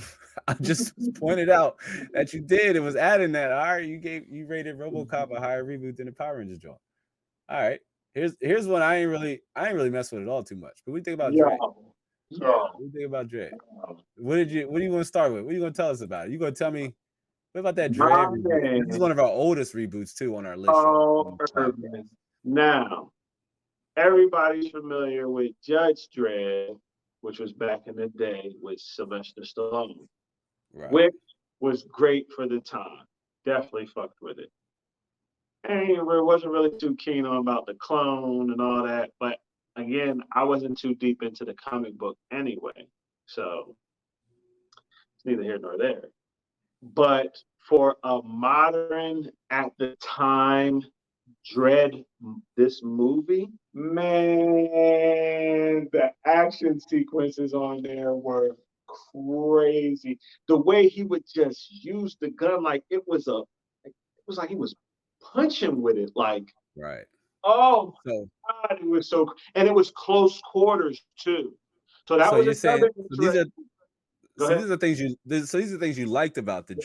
the Dread Yeah. reboot then, Yes. right? Yeah. What things Yeah. you liked about the Dread reboot is that Yeah. it had good action. Because I'm I asking you love. this because I want to watch it, and after the pod, I think I might give it a watch, right? Like I was this is the only definitely. movie I've seen parts of it, but I love me a good action, and I love action. It's one of the things I love in movies. I mean, story has to be solid too, but Yeah. Yeah. give me some good action anytime, especially when it's around like especially with this within it is within the science fiction niche or wheelhouse. It Right. should have blazing action. Like these characters should be doing things that are unimaginable, running fast, picking up cars, or shooting guns. At an unlikely in an unlikely manner or way, making it look cool and dope. Like hands down. And I like how they incorporate now, and shout out to, what is it, Nolan Scott? Is Nolan that my Scott, friend? the director of the Dread movie. No, no, Batman, Oh, Christopher Nolan. Christopher Nolan. Right. Um, Shout out, you know, they started that genre where they wanted to incorporate, you know, realistic type of environment into a comic book world. You know what I mean? Like Yeah, it like was, making it more realistic and grounded, like yeah, a yes, more grounded introductory to how in a yeah, real life setting, this is what this is what this would feel. This would be some of our reactions to these things happening around us. and Closest they thing we got, go ahead. and closest thing we got, because it's a topic we talk about a lot here, but the closest we got to that with the comic book movie, especially in MCU, or on the MCU side. I think Man of Steel would be that side for DC, but Mhm. On the MCU side would have to probably be the Winter Soldier. Like that's the first time as grounded and realistic as for the first time that you really felt like, man, if this happened in the real world, how this is about as close to a reaction that I feel like we would get. You Right, feel me? But right, right. yeah, I totally agree. Totally agree. But yeah, I definitely loved how Dread, and I loved how they incorporated like mutants Right. on the Dread movie too. Now, Cause I'm actually well, I can't. I was gonna say save any spoilers, but that'd be contradicting what we that little spiel we gave earlier in the podcast. I'm about to drop it. But yeah, I mean, Because you can spare your boy though. Y'all see how you gonna do me? You gonna spare your because boy? one of the characters on there, You ain't gonna spare your boy? All she's a right, mutant who's a judge in training, like a rookie. right, So it's just that so happens that this day is just a crazy day, you right. know. But I definitely recommend that you watch this movie. You specifically, viewers, Yeah, and but I mean, I'm gonna watch it. But you know what I'm about to ask you? uh, What what's would up? you rate it? What would you give it? Um, Please don't say nothing over the top. no, no, no, no, no. Because I do have a little gripe with the story. Well, not really the story, more so the villain. Okay. Um, I feel as though I think because of how the story was told and how everything was close quarters, Right. that it was centered on that villain and it wasn't spread out. You know what I Right. mean? Where in other superhero movies, you're dealing with like, oh, there's something happening in this city or there's something happening in this country where throughout the movie, better yet, what was that movie? That movie, Raid. What Have was you it? Raid? Raid? You never seen Raid? RAID? RAID. Nah, bro. I don't know. I don't It's know. We talk about it's a martial arts movie, one of the greatest action martial arts movies of all all right. time. Check it So out. how's But all right. Raid is basically Dread and Raid are similar because they're dealing with a close quarter built like it's a building, kind of like a Right. project building, and they're both similar. But throughout that movie, that's what's going on. You know what I Right. mean? Like you Okay. do get introduced to Dread in the outside. You know what I mean? But when everything starts to happen, is when everything is in that building, and they have to go up each floor to get to Right. where they need to get to. But Okay. that was that like I said, I feel as though with Dread and the continuity, the legacy that he has over the years with all the comic books that has come out, I feel as though it should have been more widespread. You know, just a little bit, just a little bit. You know what I mean? Like more wide what should have been more widespread? Dread the Like world. more marketed? Oh, it should have Well, been more explored. but They like should have the explored world, the like world a little bit it should have more. been more than just that So, building. like you said, so a sequel probably would have been more fitting then to kind of build up on that. Then whatever Right, the director's vision of Dread as a reboot, again, it's a reboot. So right, respectively, the director is going to bring in, um, it's going to bring in his or her own elements or ideas on what would make my version of this story interesting or better. Christopher Nolan, to bring him up again, he did it with Batman. He did something drastically different than what any other director has done with Batman. Tim Burton, too, at that time with Michael Keaton's Batman, did something right, totally different with the right. character that was done. Like he introduced his own version of what he would think would be a good telling of the character. And so that's the same thing with all of these, in all respect to the directors or producers, the men and women who are talented and put these movies together, regardless of how you and I may feel about them. A lot of hard work, a lot of men and women put a lot of hard work Right, into these right, into these movies to get them out, right? A lot of them have a passion, regardless of how the product came out. A lot of them have a passion for doing just that, and decisions are made that are out of their control that affects the outcome of the movie, right? Like say the studio didn't want to shoot no other parts of that fictional city, right? Or right. the budget, it was low budget, which I think that was one of the problems. It didn't have a big budget.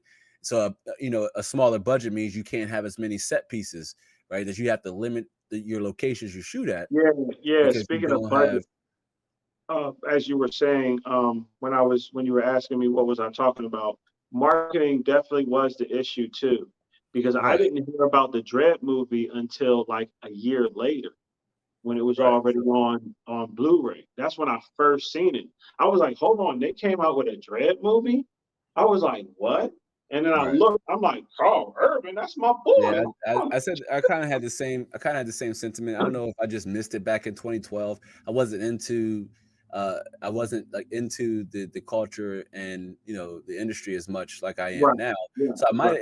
might have just been one of the things where I missed. I'm like, hey, I'm not interested in that. Like Judge Dredd with Sylvester Stallone was okay, but It was I'm good. okay. I'm not interested enough to be like, oh, a Dredd reboot. They didn't show me enough to be like, yo, a Dredd reboot, and really want me to bust it up. But maybe, and that's one of the reasons why, we didn't get a sequel, possibly, right? But elements that a solid reboot should have. You look at, Dread, like you said, of just exploring the universe a bit more. If you have a second opportunity to tell a story better than the first time it was, possibly told, or build up on how it was told, then you Right. definitely want to explore that universe and explore that lore a bit Mhm. more. And this is something Man of Steel failed to do as well. So you can't even really, harm its grade for it. But this is something Right. Man of Steel failed to do as well. Though Right. they did try. I give them credit though, because they did open up with Krypton. So I stand corrected. Right. Man of Steel built up and they showed us, they started on Krypton and showed us some things that happened on Krypton. That was interesting to see. But you know, exploring the universe more. And this is something Godzilla also got done really well, is it spun off its own cinematic universe that we said earlier Right. in the podcast is probably the second best cinematic universe and available to theaters right now, Right. without any TV shows or anything, and it's still holding on its own. So imagine if they could focus on the humans more in a TV show like format, dealing with the aftermath of Kong versus Godzilla. because to spin back off really quick here on the subject of Kong versus Godzilla, I always imagine like how do they deal with the devastation of the events that happened in Godzilla versus Kong when they fought in Tokyo. Like it was a big deal. A lot of, I mean, that site I should be like mean, ground zero. remember, yeah, they found out that it was, the inner Earth. It was confirmed. Right. You know No, what I'm I saying? know that much, but I'm just saying the damage done by them two fighting in a major metropolitan city like Tokyo is Yeah. nothing that you just shouldn't bat your eye over in another video. There's Oh real no. humans affected by that, like real money scenarios, situations affected by that. And I'm getting off on a whole nother tangent, but what if the insurance companies don't want to pay for a two titans wrecking the city because it's not in your insurance policy? So what happens then? It's I'm about just saying, like, imagine if the MonsterVerse movies had TV shows in them that just focused more so on the humans, and they wouldn't have to worry Oh, about big budgets with the monsters and stuff. it's funny that you said that because there was a TV show, which I'm not going to front. It was entertaining to watch. It was a DC-based TV show Of course it uh, was. dealing with a. You know what's up. Of course it You're was. funny. You're funny. Dealing with a company that dealt with like insurance, like superheroes when they get in fights and destruction and stuff like that. The Uh-huh. the head of the company was like Bruce Wayne's cousin. It was so funny. It was funny. I'm trying to think what it was it called. Well, I mean, going Something super. God, but let's get back. Yeah, let's get back to reboots. Let's get back to right. reboots. Like, I don't know. I didn't know where you was going. You was losing No, me. because I'm you were like, talking about insurance. Like, what if insurance companies said right. that? I'm just talking Like, there about was like a TV show show, right? A TV about show, destruction, about like monster destruction, and I was like, just there was a not just TV. monster destruction, just the aftermath of humans dealing with the events that are going on, similar to what they try to do with Agents of Shield.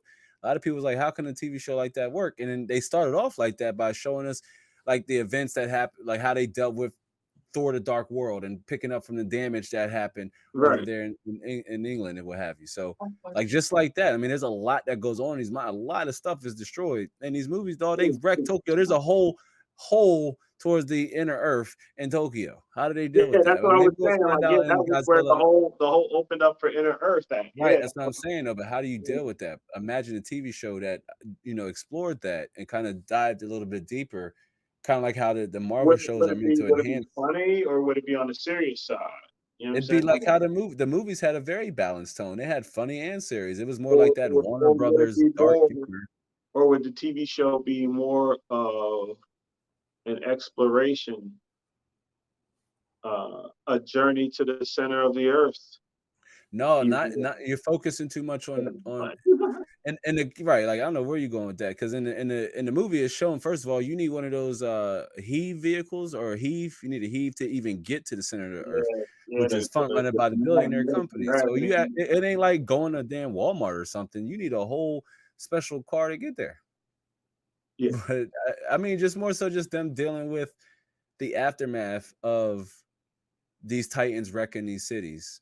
Like they three titans fought in a city and it destroyed a lot of things. People died, bro. Like millions of right. people had to have died. And how do you deal with that? I think a show would be a good way to introduce that. But on the subject though of Dread, what would you give it?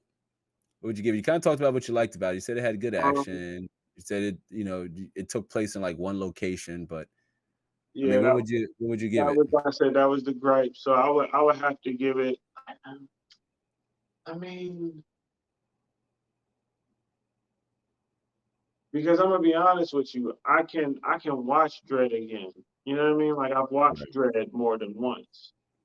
So it's like the old Judge Dredd, I've watched it more than once. But it's like one of those movies where it's like, you know what? I'm gonna just not watch it. You You just know, not like, watching. No, I feel you. I so feel you. I, Well, that's the old Judge Dredd. I probably what would watch you it now that I'm talking about it. But this Judge Dredd, this Dredd, I probably would give it a like. I would have to give it a solid 7.5. And I know, 7.5? and That's I know, high. and I know I'm stuck on that 7.5. But again, it's That's because high. the story wasn't badly told. It wasn't a bad story. Um, it was solid. Right. Again, it's just that being confined, like because there were some points where it got slow in That's the the movie. problem with Godzilla. But you're saying No, no, no, no, no, no, if no. the original Judge Dredd Godzilla was slow in the beginning. In this still like movie, it it's the wasn't slow. majority, It wasn't it's just. more than half of the movie. Like Godzilla picks up literally along the lines of the halfway mark, You'll almost see when what Godzilla appears. But you'll I see see what what I'm you're talking saying. But using your logic for Godzilla, that's like saying that the first Judge Dredd was like that too. It shouldn't affect the rating of the movie, which I'm like no. And an example in our next example, you'll see why, and you'll see what I'm talking about and why I'm saying that, because you could still have better pacing and like reboot the franchise, like start over, not just because the first one was like that. The first, all the other Godzillas or the first Godzilla was slow. That's just something that, you know what I mean, falls under the director, and that's just the about. Right. pacing, no matter if it's a reboot or not. But you give it a 7.5 out of 10. I'm gonna have to watch it and see. Or if anybody who's watching the podcast, wherever you're watching it from, if you're here on YouTube and you're part of the video podcast experience, let us know down in the comment section below, or wherever you watch the podcast. Be sure to give it a good rating if you're enjoying this episode thus far. But that was Dread 2012, one of the oldest remakes or oldest reboots on our list here. Jumping into the next one, Skiddy.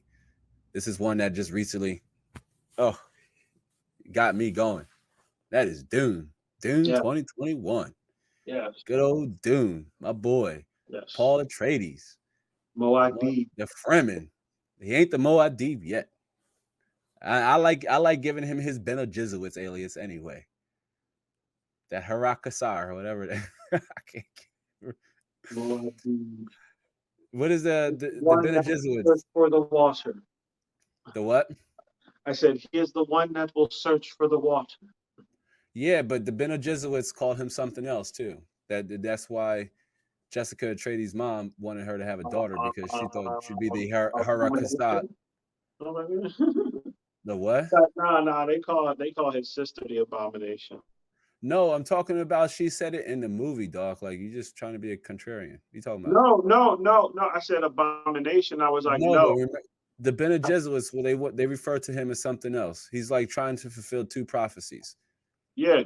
The Bene Gesserits thought that he would be the being with, all the abilities put together, crafted to kind of bring in an age of enlightenment for the people.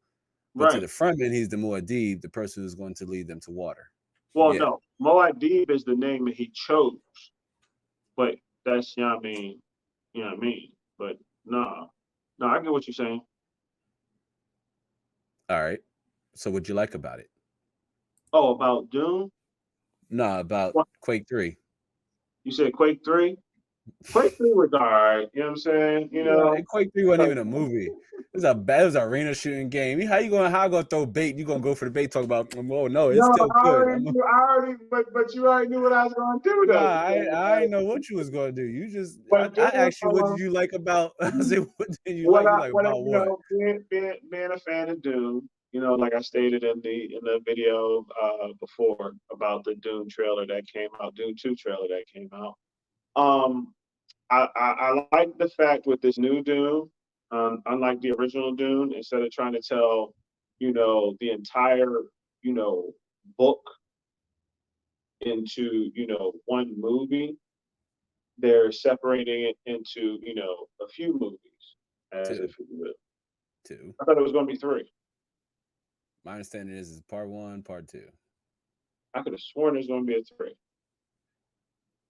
Unless it's We'll get based back off to the that. second. Unless it's based off the second book. We'll get back to it.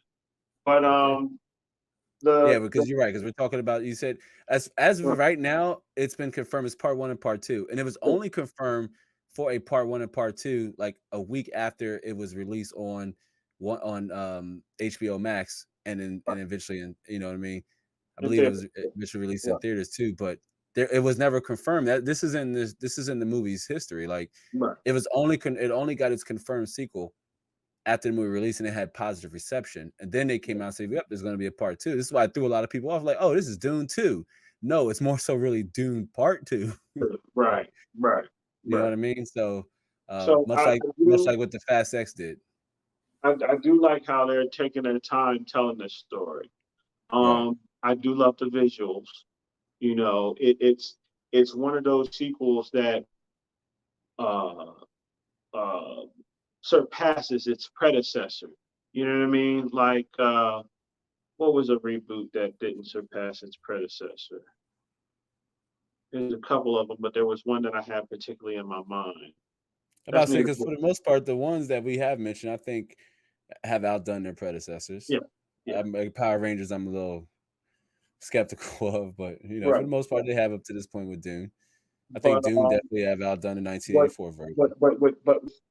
I mean, but it had not just the movie that came out in the '80s, but also the miniseries that came out in the Sci-Fi Network. You know what I mean? Right. It had a lot of shoes to fill. But Right. disappointing reboots. You know what? It wouldn't be a reboot. It would be a sequel. Tron Legacy. Right. I liked it. There's a lot I didn't like about it, but we're not going to hear about them. Right. No. Um, Save it for but that's another podcast. right, That's another. right. But yeah, it like I said, it's telling a beautiful story. Right. The visuals, the costumes, you know what I mean? Like, actual feeling like you're out in a desert type situation. Are you talking about Dune 2021? Yes, yes, Right. yeah. Okay. Remember they had them trying to grow they were growing the trees. They were Hmm. explaining how they were watering the trees and whatnot and stuff like that. Right. And that little, that little hallway fight scene with Momoa and the rest of the not they weren't Fremen, they were Sarah. Let's say Sarah Cal. This Sarkarians. Sakarans. Yeah, the Sakarans. Yeah, yeah, yeah, yeah, yeah. Because we're gonna see the introduction of what's his face, I the think that Sting's character, Sting's right. King. Who I think is who we see in the trailer, and that's the Baron's nephew. I think Yeah, the that's who we're Baron. seeing is the Baron's nephew. So the Harkonnens are going to play a larger role. Harkonnen. Yeah, Yeah, Harkonnen. they're going to play a larger role in part two. But Hmm. I mean, it's one of the things I had liked about the Dune reboot is that instead of trying to tell it all in like one movie like the 1984 John did, they kind of broke it up into part one and part two. I know that's not pleasing to most studios to do that, and most audience are really like doing that. But I think it was reasonable given the scope of everything that's going on with Right, Dune and in the 1984 John. It seems like it's a little hard to follow because I mean a lot happens, and even a lot happens to the first one that even when it ended, I was like, it kind of threw me off guard a little bit, and I kind of went in on the blind. It threw me off guard. I was like, oh, that's it, okay, and it kind of mhm, got me hyped for Dune Part Two, and it made me want to watch the trailer. But I think it had some elements that were good. I mean, how could it have been better? I think it was a well-rounded movie, man, overall. And before I jump into my review, again, I just want to add, I think it was a well-rounded movie, mhm, and there isn't really much they could have fixed. I think it had some weird pacing in between there, but it was shot well. It had some beautiful cinematography, some right, awkward set designs and costume choices, but overall it was a really decent reboot. Like if we're right. classifying and grading this as a reboot, it was a really decent It was a reboot. decent reboot. Hey, Yes, what would you give it? I would definitely give it up there with like 9, almost 10. 9 out of 10. I'd like eight. It's 8.5, very close to So 9. So a even 9. average out 9. I said 8.5. Yeah, That's you not- said 8.5. So 8.5 to my 9. oh my gosh, I don't think it works that way. I think if anything, it drops to 9 to like 8.7 or something like that. Like it's high, it's up there, I mean, but we're rounding off though. like 9, okay. Oh, we're moving the goalposts is what you mean. Yeah, Okay. Since we're no, rounding it I up, ain't moving since the we're rounding it up, goalpost. it's a 9. It's a I'm going with the 9. IRS. Oh my I'm going with the gosh. Now IRS he a tax doing to the person. nearest Now stop. he's a tax person, man. Now he worked for the IRS. I'm Now he front I'm running. Now doing he what the IRS podcasting. does to the Now he nearest stop. podcasting with Uncle Sam. Now he talk about he the IRS. The Talking about where's IRS your be like, domain key? oh, it's Give me 11:50. your Oh, you 1040 got EZ. 12. My gosh. Well, fine. Dune 2, we'll bump it. We'll give it but we'll give it a 9 out of 10 since we're Stone gonna Cold. round up. I mean, I think it was a decent movie. It was good. I had my man Hans Zimmer, and on the strength of that alone, I would bump it up to a 9 off GP alone because I'm a strong believer that. Well, Steve, you didn't mention it though. Get out of here, man. No, but I'm just You saying. play too much. You play way too much. You play way too much. Dune, 8.5 out of 5. 9 out of 10. Definitely a solid watch. One we recommend here. Solid movie. Part 2 is coming out, I believe, in September. So you got plenty of time to watch it. And I may review the first Dune. I may do like a classic, review of it. I've watched it recently, but I'll watch it again to kind of pick up on anything I missed the first time. But it's a solid watch. It's one I recommend. All right. It's also, again, not too over the top. You can still watch with your family. Right. It doesn't have anything too inappropriate in it at all. Nothing like that. So it's a good watch to watch, especially if you have like older kids, like over 10 or 12 that can follow along. But yeah, 9 out of 10. Dune, solid reboot.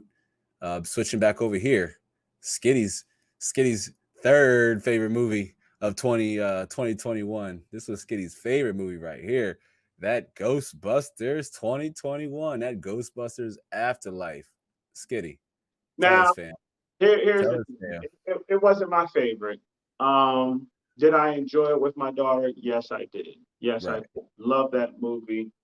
Now what I will say is I did have my gripes. right. Um, we should have been had a Ghostbusters reboot.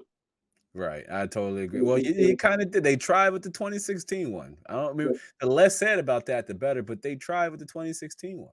it was okay, but the story wasn't solid. That's the issue with the 22. It was a hard skip for me, Skipper. It was definitely the story definitely wasn't solid. I don't need. I don't need. With this That's a with hard this skip for me. Ghostbusters afterlife, Uh-huh. I feel as though they were just kind of like shoehorning. You know what I mean? Where Like the cameos and everything, or I well, mean, more like it. the thing is that the actor died. You Right, know, so just like with the situation with Black Panther, certain things had to get switched up. You know right. what I mean? Certain things had to get taken out. Story had to get Right, rewritten. right. So you can tell in that movie. You can definitely tell that there was some stuff that they really had to change. We should have had some type of continuity that fully explained Egon having a family. You know what I mean? Like Well, it was that's certain inconsistencies that didn't really follow up. Because that's a, remember, like the that's what we last call reverse time, continuity. yeah, and there was remember the last time we even seen him with somebody was with Janine Right. on what was it it was the second Ghostbusters. Yeah, Ghostbusters one, 2. Ghostbusters 2. So it was Then I just now all of a sudden he's just he was a crazy grandpa that went somewhere. You know what I'm saying? Just left his daughter. right. It was stuff that wasn't solid about the movie. And I understand that they wanted to like put on a new generation, like for the Which is what they kids, tried. Right. which was cool. But again, it's like, you know, you should have been came out with something to come Right. up Like to they should have been even had something to lead up to Afterlife. I mean, they couldn't. I mean, it's been so long since they did a proper Man. follow-up to Ghostbusters. I mean, this one is supposed to be the official one that follows. I mean, Yeah, I know it's weird, and we got it, unfortunately, in Terminator and Dark Fate, where they was like, "Oh, nope, we're just gonna skip over the last 3 movies that came out between here and try to say it's direct follow-up or direct sequel to that." And right. that is what this was supposed to be. Afterlife it was supposed to be a direct sequel with no So, yeah, connection to the 2016 Ghostbusters at all. So it's right. supposed to be a direct sequel to there, but I mean, it's just too late. It's Yeah, way too late. I mean, I remember watching Afterlife, and while it was a good looking movie as a Ghostbusters reboot, I just think it was just a little too late. The yeah, cameos at the end, sure, it just felt a little bit thrown in there. I thought it was weird that if they were really Egon's friends, then they would have came out there to help him, or he would have had enough proof to show them that something is going incredibly wrong here. But And they see, were so that's another thing too. Like the character Egon itself, he's always been determined on definite. You know what I'm saying? Like nothing. right, Remember, he was explaining. I straightened out a slinky when I was a kid for an experimental project. You know what I'm saying? Like right, it's details like that. That's like, well, like everybody know Egon. Once Egon says something, that's kind of what it is. So why right, wouldn't they believe him? You know what I'm saying? Why right. wouldn't they? What I totally what agree. went down? It was Right. It took his granddaughter, who's super smart, super genius, right? It took his granddaughter to figure all these things out. And I mean, they recreated the tech awfully quick, kind of yada yada over that. You got this car sitting in the garage for way too long to be able to drive. Like that thing would have been a rust bucket hot mess. So it looks like they were in a dry area, but still, it's been sitting in the garage for that 30, thing 40 had years. turbos on it too, The bro. engine thing was beating it. I mean, it was moving fast, I think right? Like, it was I good to think see the Ecto-1, don't get me wrong, like, it was good to see the it was Ecto-1, but definitely it they just gave felt me a little that right, it silence. just was, Yeah, like, just forced in there, I mean, this kid's right, riding through the right. town like that, I don't know. You know how I am, to those who don't know, I'm a little, I'm a little apprehensive to, like, movies and shows that feature kids like that. I prefer like, it's hard for me to get involved in it unless it was the It movies. I mess with the It movies. That's a whole nother podcast. We talk about horror, right?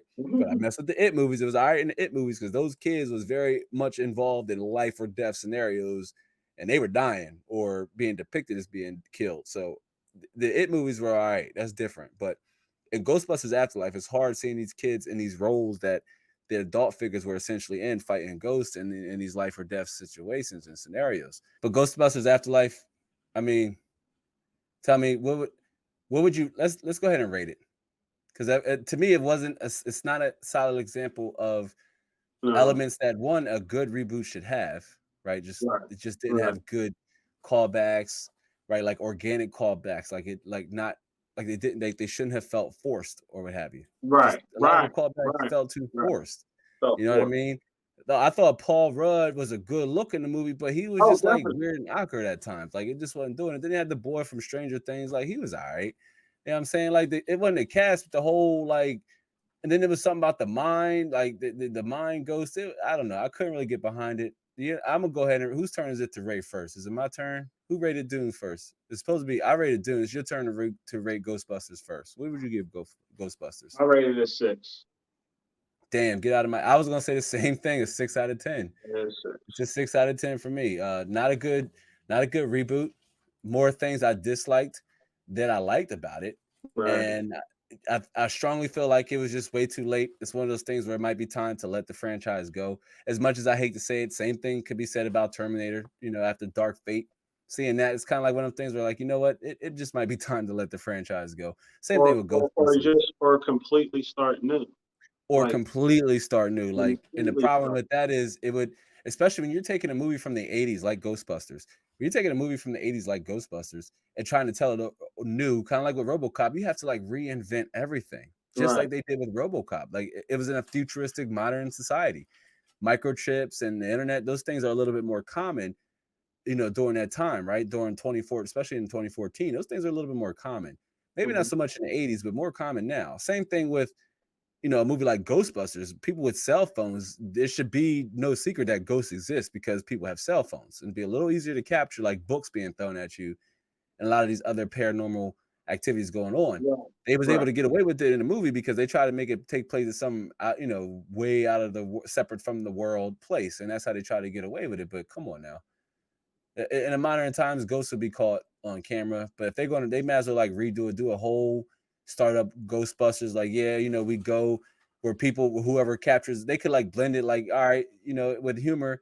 If somebody captured a ghost on their phone, then the Ghostbusters, the modern Ghostbusters, might go to that person and try to help them out. You know what I mean? Right. And that's how Right. they find out where their ghost They could jobs they could they are. could they Ghost could do it like that, jobs. Ghost or they could jobs. continue how they did it before. Because initially, remember the original Ghostbusters, it was Right. three it was three guys trying to prove, of trying to prove the paranormal exists. Right. You know what I'm saying? And they were all experts in certain fields regarding Right. that type of situation. And Right. that's when, you know, Egon and Bray came up with the idea of capturing a ghost. Right.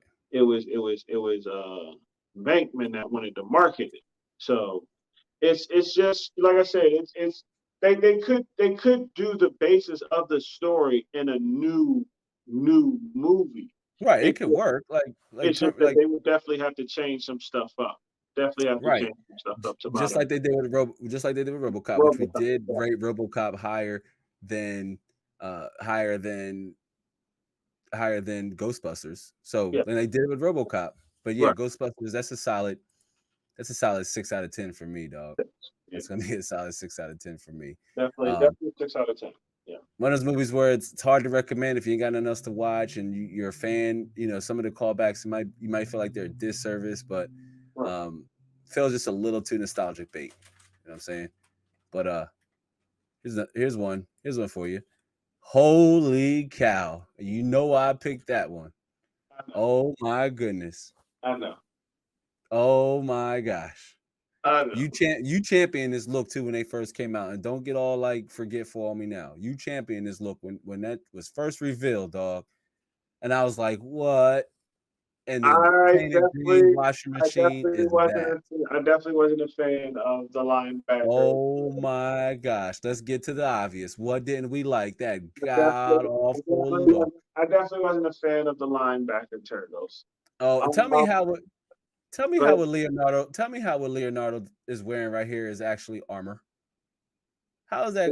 we They're don't, bulletproof. Why we, would they even need we armor? don't, That's something we else I don't know. didn't like about it that they We don't, changed. That's we don't know. there's a change. There's a change that I definitely did not approve of, and I don't know But who approved of it. But these cats it are was, bulletproof. you know, they. I mean, now I'm not going to front. In some ways, the action was okay. I didn't like the fact that the Foot Clan, and this is the funny thing, because remember, we've talked about this plenty of times, where on this one, we've got, you know, the Foot Clan more like mercenary type soldiers, Right. like in squads. And then on Out of the Shadows, we got the Foot Clan, we got actual ninjas, actual ninja Foot Clan. Um, the story, it felt like it was forced, with the whole having the turtles being connected to April O'Neil instead of them just helping her, in an alleyway somewhere. I really thought that was like, in layman's terms, corny, whack. I just it did. Oh my gosh! Oh, those were her pet turtles. Oh, I didn't feel that. I didn't feel that from the movie. I totally agree with you. It would have made it so much better if they would have just met in an alleyway and they rescued her like that. You feel Right. me? And then she did an investigation or something. But the whole Right. pet turtle thing, her dad being a scientist, it was like, It wasn't doing it for me either. it wasn't, you know, what I loved. I Tell me what loved you the loved fight about it. Tell them, scene. Skiddy. Oh my Loved the god. fight scene between Splinter and Shredder. Oh, I'm that was sorry. hot. Oh, when That they first fight ran up on scene him? with Yeah, and the then that was hot. storm, man, Yeah. that definitely was fire. And Only I my only do, and problem I with that do is love if the they fight scene at the end between the turtles and the Shredder. I I do like mean, if they bulletproof, why were they running though? what. Really did not like in the reboot that Michael Bay made his turtles bulletproof. Yeah, That that was was cheap. suspect.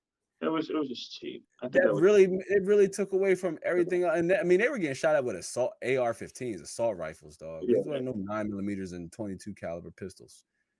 These are rifles they were getting shot at with, man. And even they were shocked. He was like, "Oh, we're bulletproof." I'm like, "What? What?" I uh, told if I was not feeling the movie up to that point, I was totally over it. I was totally done. You ain't gonna like my review of it. I'm gonna tell you right now. it was. But no. Here's an obvious. How could they have made it better? What could they have done to make it better? I mean, it definitely take off the linebacker look. You know, all the Scale extra down. like, gadgets and gadgets. Like I understand now. Okay, here's what I'm saying. When you have a base of understanding, you're not Mm, really too much, moved by certain stuff, both positive and negative. Now I right. understand the look of the turtles. I Right. understand how, like, that they're in this story, them designing themselves, with Michelangelo with the necklaces and a whole bunch of Right. Trying to give swords. them like they're, personality. they're giving themselves personality because remember in the early movie, you know, it was Michelangelo that had on the shorts. Yeah, Right. bro, holding up the shorts. Yeah, bro. Right. Look But it at this, wasn't the whole entire So time. He was just like busting yeah, it up, just like playing around. so it was like I understood it, but again, like you know, Teenage Mutant Ninja Turtles ain't really need clothes until they went out to go get some pizza from their favorite pizza shop. Right. When they wanted to go out Or they and wanted, disguise themselves that's what I'm saying. So it was amongst the like people. Right. it I was totally get it. it was like I said, certain with the design, it was like they So could have going they could have put a pause on it. They could have put a Going pause. all CGI, I thought was weird. I would maybe have thought they could have blended CGI with practical props, or maybe the CGI just could have been a little better. Making them so big and bulky just kind of took away from their stealth, their ninja appearance, if you will, that we came in the Ninja Turtle movies that we grew up with. Yeah, they were campy. They were rated PG. I like to put that out there. That the reason why the Turtles movies were just kind of like, you know, it has a cult following is because they were PG heavy, which as a turtle franchise, it doesn't necessarily have to be that way. It can still be dark. And I talked about that in the Right. Ronin video I did, but it can still be dark and be entertaining at the same time. And I get what Michael Bay's Turtles tried to do. The Right. look just overall didn't do it for me or a lot of people. A lot of people, he caught flack for it, towards the end. And I'm just like, well, they just don't look great. They're hard to see. They're hard to look at when they're standing next to Now people, I do like especially in the how movie. they all individually look like different species of turtles, which was I like how they kept it with They ain't that. even say what species of turtle they were, and to me, they all look the same. Well, you take their bandana, minus their bandana, I don't really see much. Like I what? I see I see There's I see some differences. I see hella differences, especially like with between they're brothers, Scott, so they'd be all the same. They're from the same hatchling. well, they're They're raised brothers. as brothers, but I don't know. That's a different conversation. We're going to say that. I But mean, you have to. If they say they're brothers, right.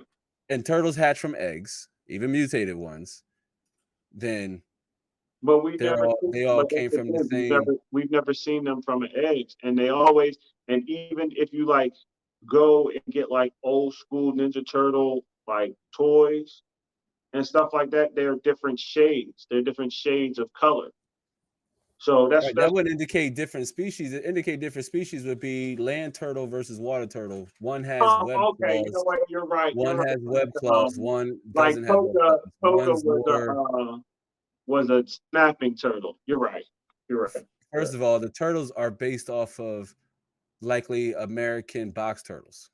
They right. are likely predominantly land-based turtles, Right. where yeah, they can ambulate in water, but they're not. Their bodies aren't fitted. They eventually they would sink, right? No, I got you. They wouldn't Got be you. able to tread water. They're suffice it to say they are likely all the same type of turtle.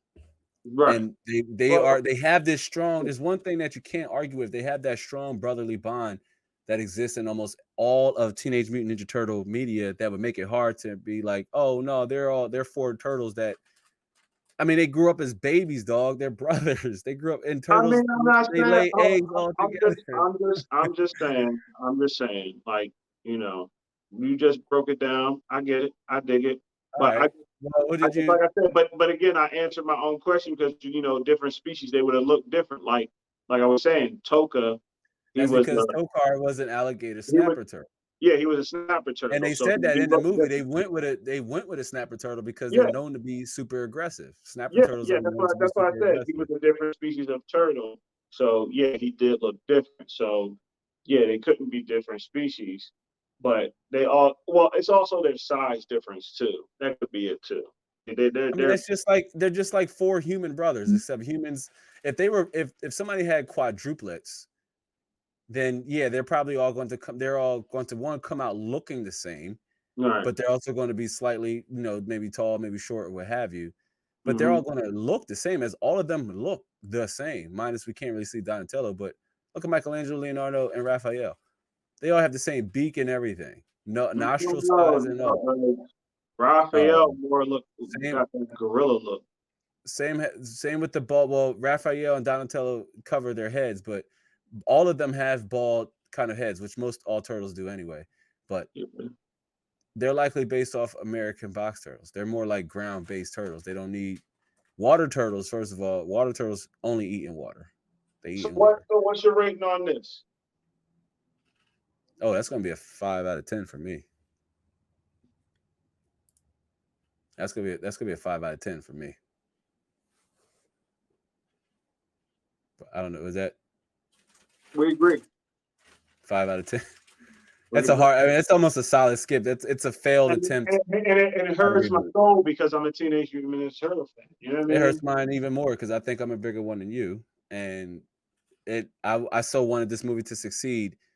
You defended it when it came out. I couldn't, but I so wanted this movie to succeed, and it Barely didn't. defended that movie. You was like, yeah, I don't think it's that bad, and he was like, yeah, I don't think it's that bad. I'm like, it It looks like crap was from the all right to beginning. watch. It was all right to watch, but Nah, you know what I'm saying? Like, it was looking at crap. it in a different point of view than I am, back then. Yeah, hindsight is 2020. But at the time, I was telling you it was garbage at the time. Now you're like, yeah, it wasn't great. Guess because we ain't had nothing else in between there. And the follow up, the second movie really didn't do anything to make it better. Right. Introducing Bebop and Rocksteady, which were cool to see, Which was but the best thing that yeah, happened. that was the best thing. Bebop and Was the Rocksteady, that best thing was that that was they cool. made But that movie. I would still only have to give that one like a 5 out of 5.5 out of five, Yeah, I was about to say 5.5 five. out of 10. I This was is gonna a say five five out and of a half, 10. 6. Yeah, that's gonna be that. No, that's a skip for me. But that's 5 out of 10. That's when we say skip. It was not a properly I mean, done if you're reboot. a Ninja Turtles fan, you're gonna want to watch it. You know what I'm saying? Just If you're because a Ninja Turtles fan, you're going to be you're it's going to gonna leave you disheartened. you're either gonna I either would, man, I would agree with you, but I have to disagree with you that this doesn't get the if you're a fan, watch it pass because it's if rated it, so low. no, I feel you, but like if you choose to, like I say, if you because there's people who are fans that will watch it anyway. That's just what it is. So it's free on Paramount Plus. That's what I'm saying. That's what I was Free leading for up a to. reason. So But it's got part. I mean, that don't mean people are going to watch the whole entire movie. People do walk out of movies, Kitty. oh, I People mean, just because people don't watch a bad movie like you do for the whole way through because it's bad. Like here we go. Here we I go. don't. If the meal is disgusting, I'm gonna stop eating it. You know what I mean? But Let's go. Let's go, Mr. I love BBS. BVS was that work. That's a solid Mm-hmm. 8 out of 10 for me. Fan biased opinion, but I know what you was getting Exactly. ready to go. But I tell you what, here's one that we both agree. A lot of people agree when they saw it was a solid pass, Oh and that yeah. was that Mad Max Fury Hell yeah. Road.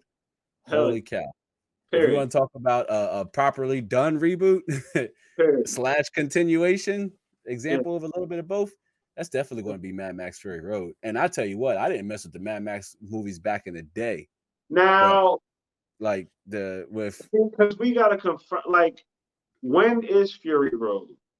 Fury Road is said to take place during one of the like after after Thunderdome or something like that, or the adventures See, of that's him the thing. and just like traveling the wastelands.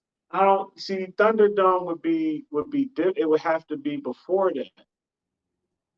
We're gonna have to do some fact checking on that one. I mean, you could probably look at it now, What are but you questioning that if it's a continuation?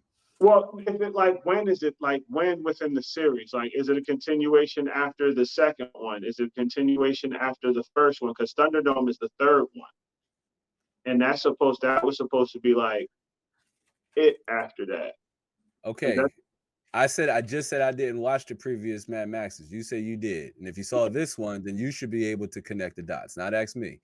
I said I Oh wasn't no, I mean sure, no, but I can tell I you feel when like it look, originally I came mean I out don't if they don't tell you in the movie when it is. because it's very because it's meant to be ambiguous like that. It's meant to be like a continuation, but also restarting with a fresh face to the same character. Right, If that's what that I'm makes saying. sense. Like, Like it's not a complete is it like a story it's not a before complete reboot. Thunderdome or after Road Warrior? That's what I'm saying. My Like, understanding is I'll find out. I'll Mad find out. Max was told in like a sideways story like manner, but Right, you know what I mean? It's not like it's not a complete restart. Like RoboCop was right, not a right, continuation right. reboot. That's what I'm saying. It Yeah, was a complete restart. Man is still a complete restart.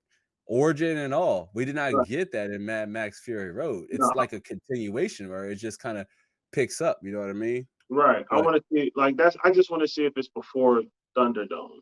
That's all I'm like I said. I'm gonna see what it is. But I do. I love the movie though. I do right, love like the no, movie. 'Cause Mad Max was a great movie. Like Mad Max was good. you know what? Think it was.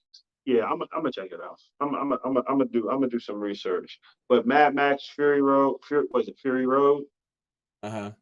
Awesome, Mad awesome, Max Fury. Yeah, oh yeah, it has some of awesome. the best action and like Great. car action to date. I mean, like if they want to know what they want to know how to do like Twisted Metal, if you're watching, like but kind of look at the Mad Max, although it kind of That featured would be like people on close. people, but That it would did be have that some, would like be a close one. Yeah, it did have some vehicle and vehicle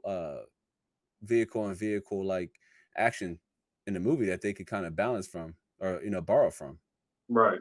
But yeah, I was trying to look to kind of see where Mad Max takes place, but I would have to maybe look at its IMDb. Mm. But on the subject of Mad Max Fury Road, though, as a movie as it stands, though, It was solid. it was solid. I mean, It was solid. Tom Hardy. I mean, tactically, like you said, like Henry Cavill didn't have a lot of lines in Man of Steel, but so did uh so did Tom Hardy, and it was the same thing with Tom Hardy and Mad Max Fury Road. Like he didn't have a lot of lines either. But that's the thing. Mad Max Right. didn't talk a lot. Right. I He understand was, that. yeah, yeah. So he was like, and that's another thing that I kind of appreciated too, how they kind of kept to that core of the character where he's not a talker. You know what I'm saying? He's just trying to go and survive the crazy world he lives in because of the shit Right. he's been through. So, but yeah, I kind of like how they stuck to that core. Right. They Yeah. kept the core of the character. Yeah, Yeah, it did. I mean, just the overall like look and feel of the movie, but looking at the IMDb, I know our podcast, our video viewers can't see it, but I'm looking at some of the trivia from the movie, hmm, and the film was originally intended to star Mel Gibson back in 2003, right, and but at the time he was, Mel Gibson was doing the Passion of the Christ movie in mhm, 2004, so it never happened.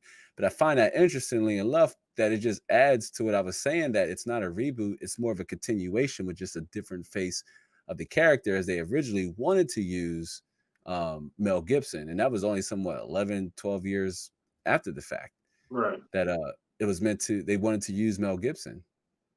Almost what it sounds like it's the start of a new trilogy, kind of like what oh my gosh, dare I say it? Kind of like what Disney tried to do with Star Wars.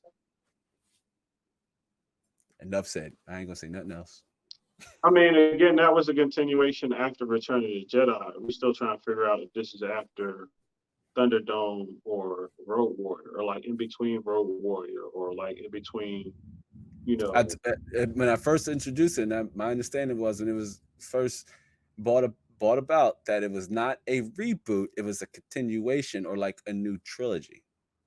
What Matrix Resurrections was supposed to be. Matrix Resurrections was supposed to be that very thing, Mhm.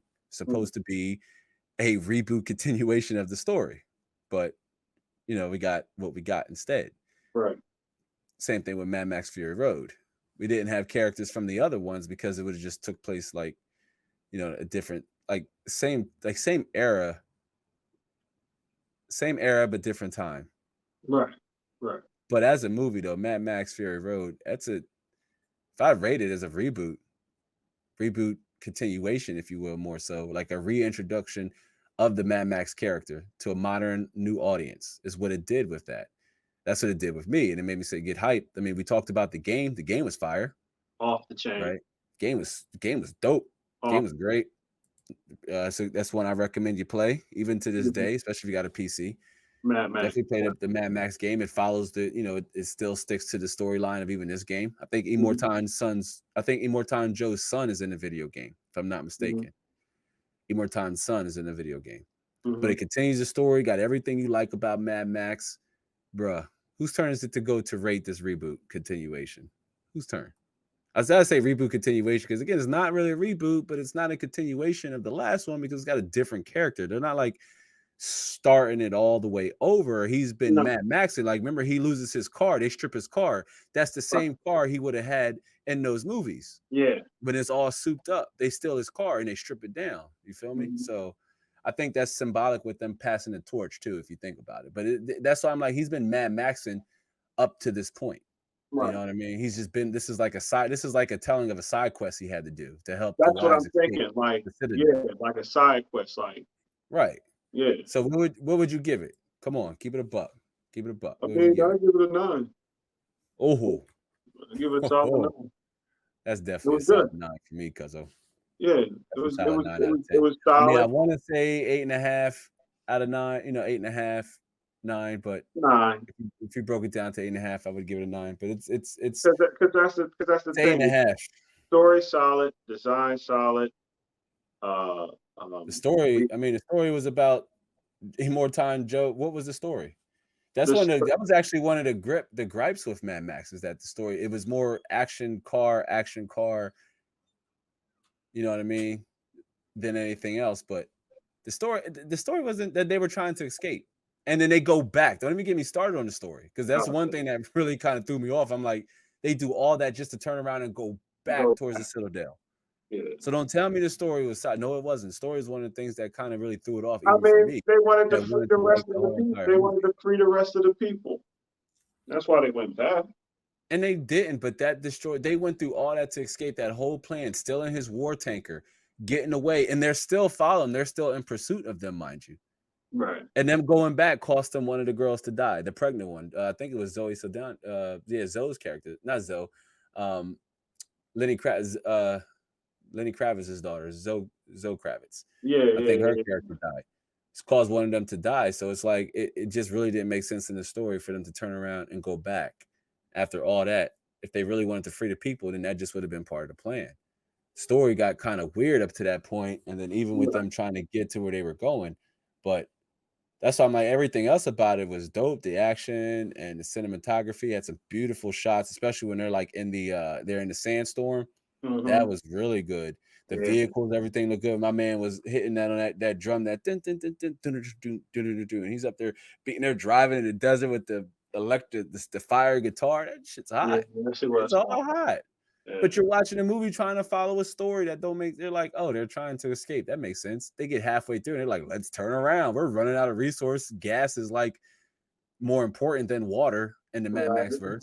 So it's like you burn resources to turn around, and you're up against an army that you cannot match. Immortan Joe's what they call them, the boys or whatever, his war boys. You can't match his army of war boys. And they turn around and go back. The story, that's what kind of was like, it was towards the end of the movie, but I was like, wow, why would they do that? But overall, it was a good movie though. They're very solid. That's why I'm like 8.5.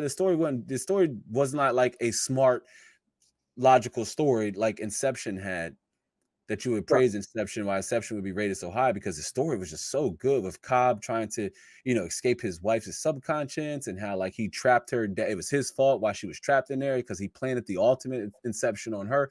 That it was just so well presented and well put together. Mad Max does not have a well presented, well put together story. It's kind of like a little bit all over the place. And he's like, essentially has these women held captive as sex slaves or some type of breeding program. It's a little disturbing, if anything. But yeah, I don't know. It's more like it's definitely like an 8.5 out of 9 for me. Story. You think about the story. If I said what was great about the Mad Max story, Right, Yeah, I right. don't know. Then, all right, we'll settle for an 8.5 then. Yeah, it's more like you can't round it up. It's not over the 0.5 mark, but that's definitely 8.5. But it's still a solid movie. One I definitely recommend you watch, especially to get ready for Mad Max Furiosa. That joint's coming up here pretty soon. I can't look forward to that. To see how they blend that in. But that's been the conclusion of episode 2. Um, Master of Reboots. We kind of laid out a few reboots, some that we highly recommend you give a watch, some that were some surefire classics. There's a bunch of content down in the description box below or in the cards if you're here watching this video on YouTube. Again, like, share, subscribe, comment, do all the helpful engagement things that you all have come to hear so much about. They really do help grow the channel and grow the podcast. Or if you're watching this off of YouTube, like another platform like Spotify or Apple Music. But go ahead and rate this podcast. Let us know what you thought. We're growing every day, working on some ways to enhance the podcast from behind the scenes. But we'll be fired up for episode 3. Also, tell us what reboots that we didn't mention, because I know there's a few that we didn't mention. Oh yeah, for sure. That could have been on this list. Sure. But I write them in the comments. Tell us what reboots that you would have liked to see get talked about, or tell us what you think about these reboots that we just talked about. So definitely. But all right, family, that's it from your boy Skiddy and Lab. Thanks for watching episode 2 or listening to episode 2 of the Unlimited Podcast, Reboots or the Master of Reboots. We do hope to catch y'all all in the next one, right? Skiddy, you want to lead them off? Want to sign them off? Yes.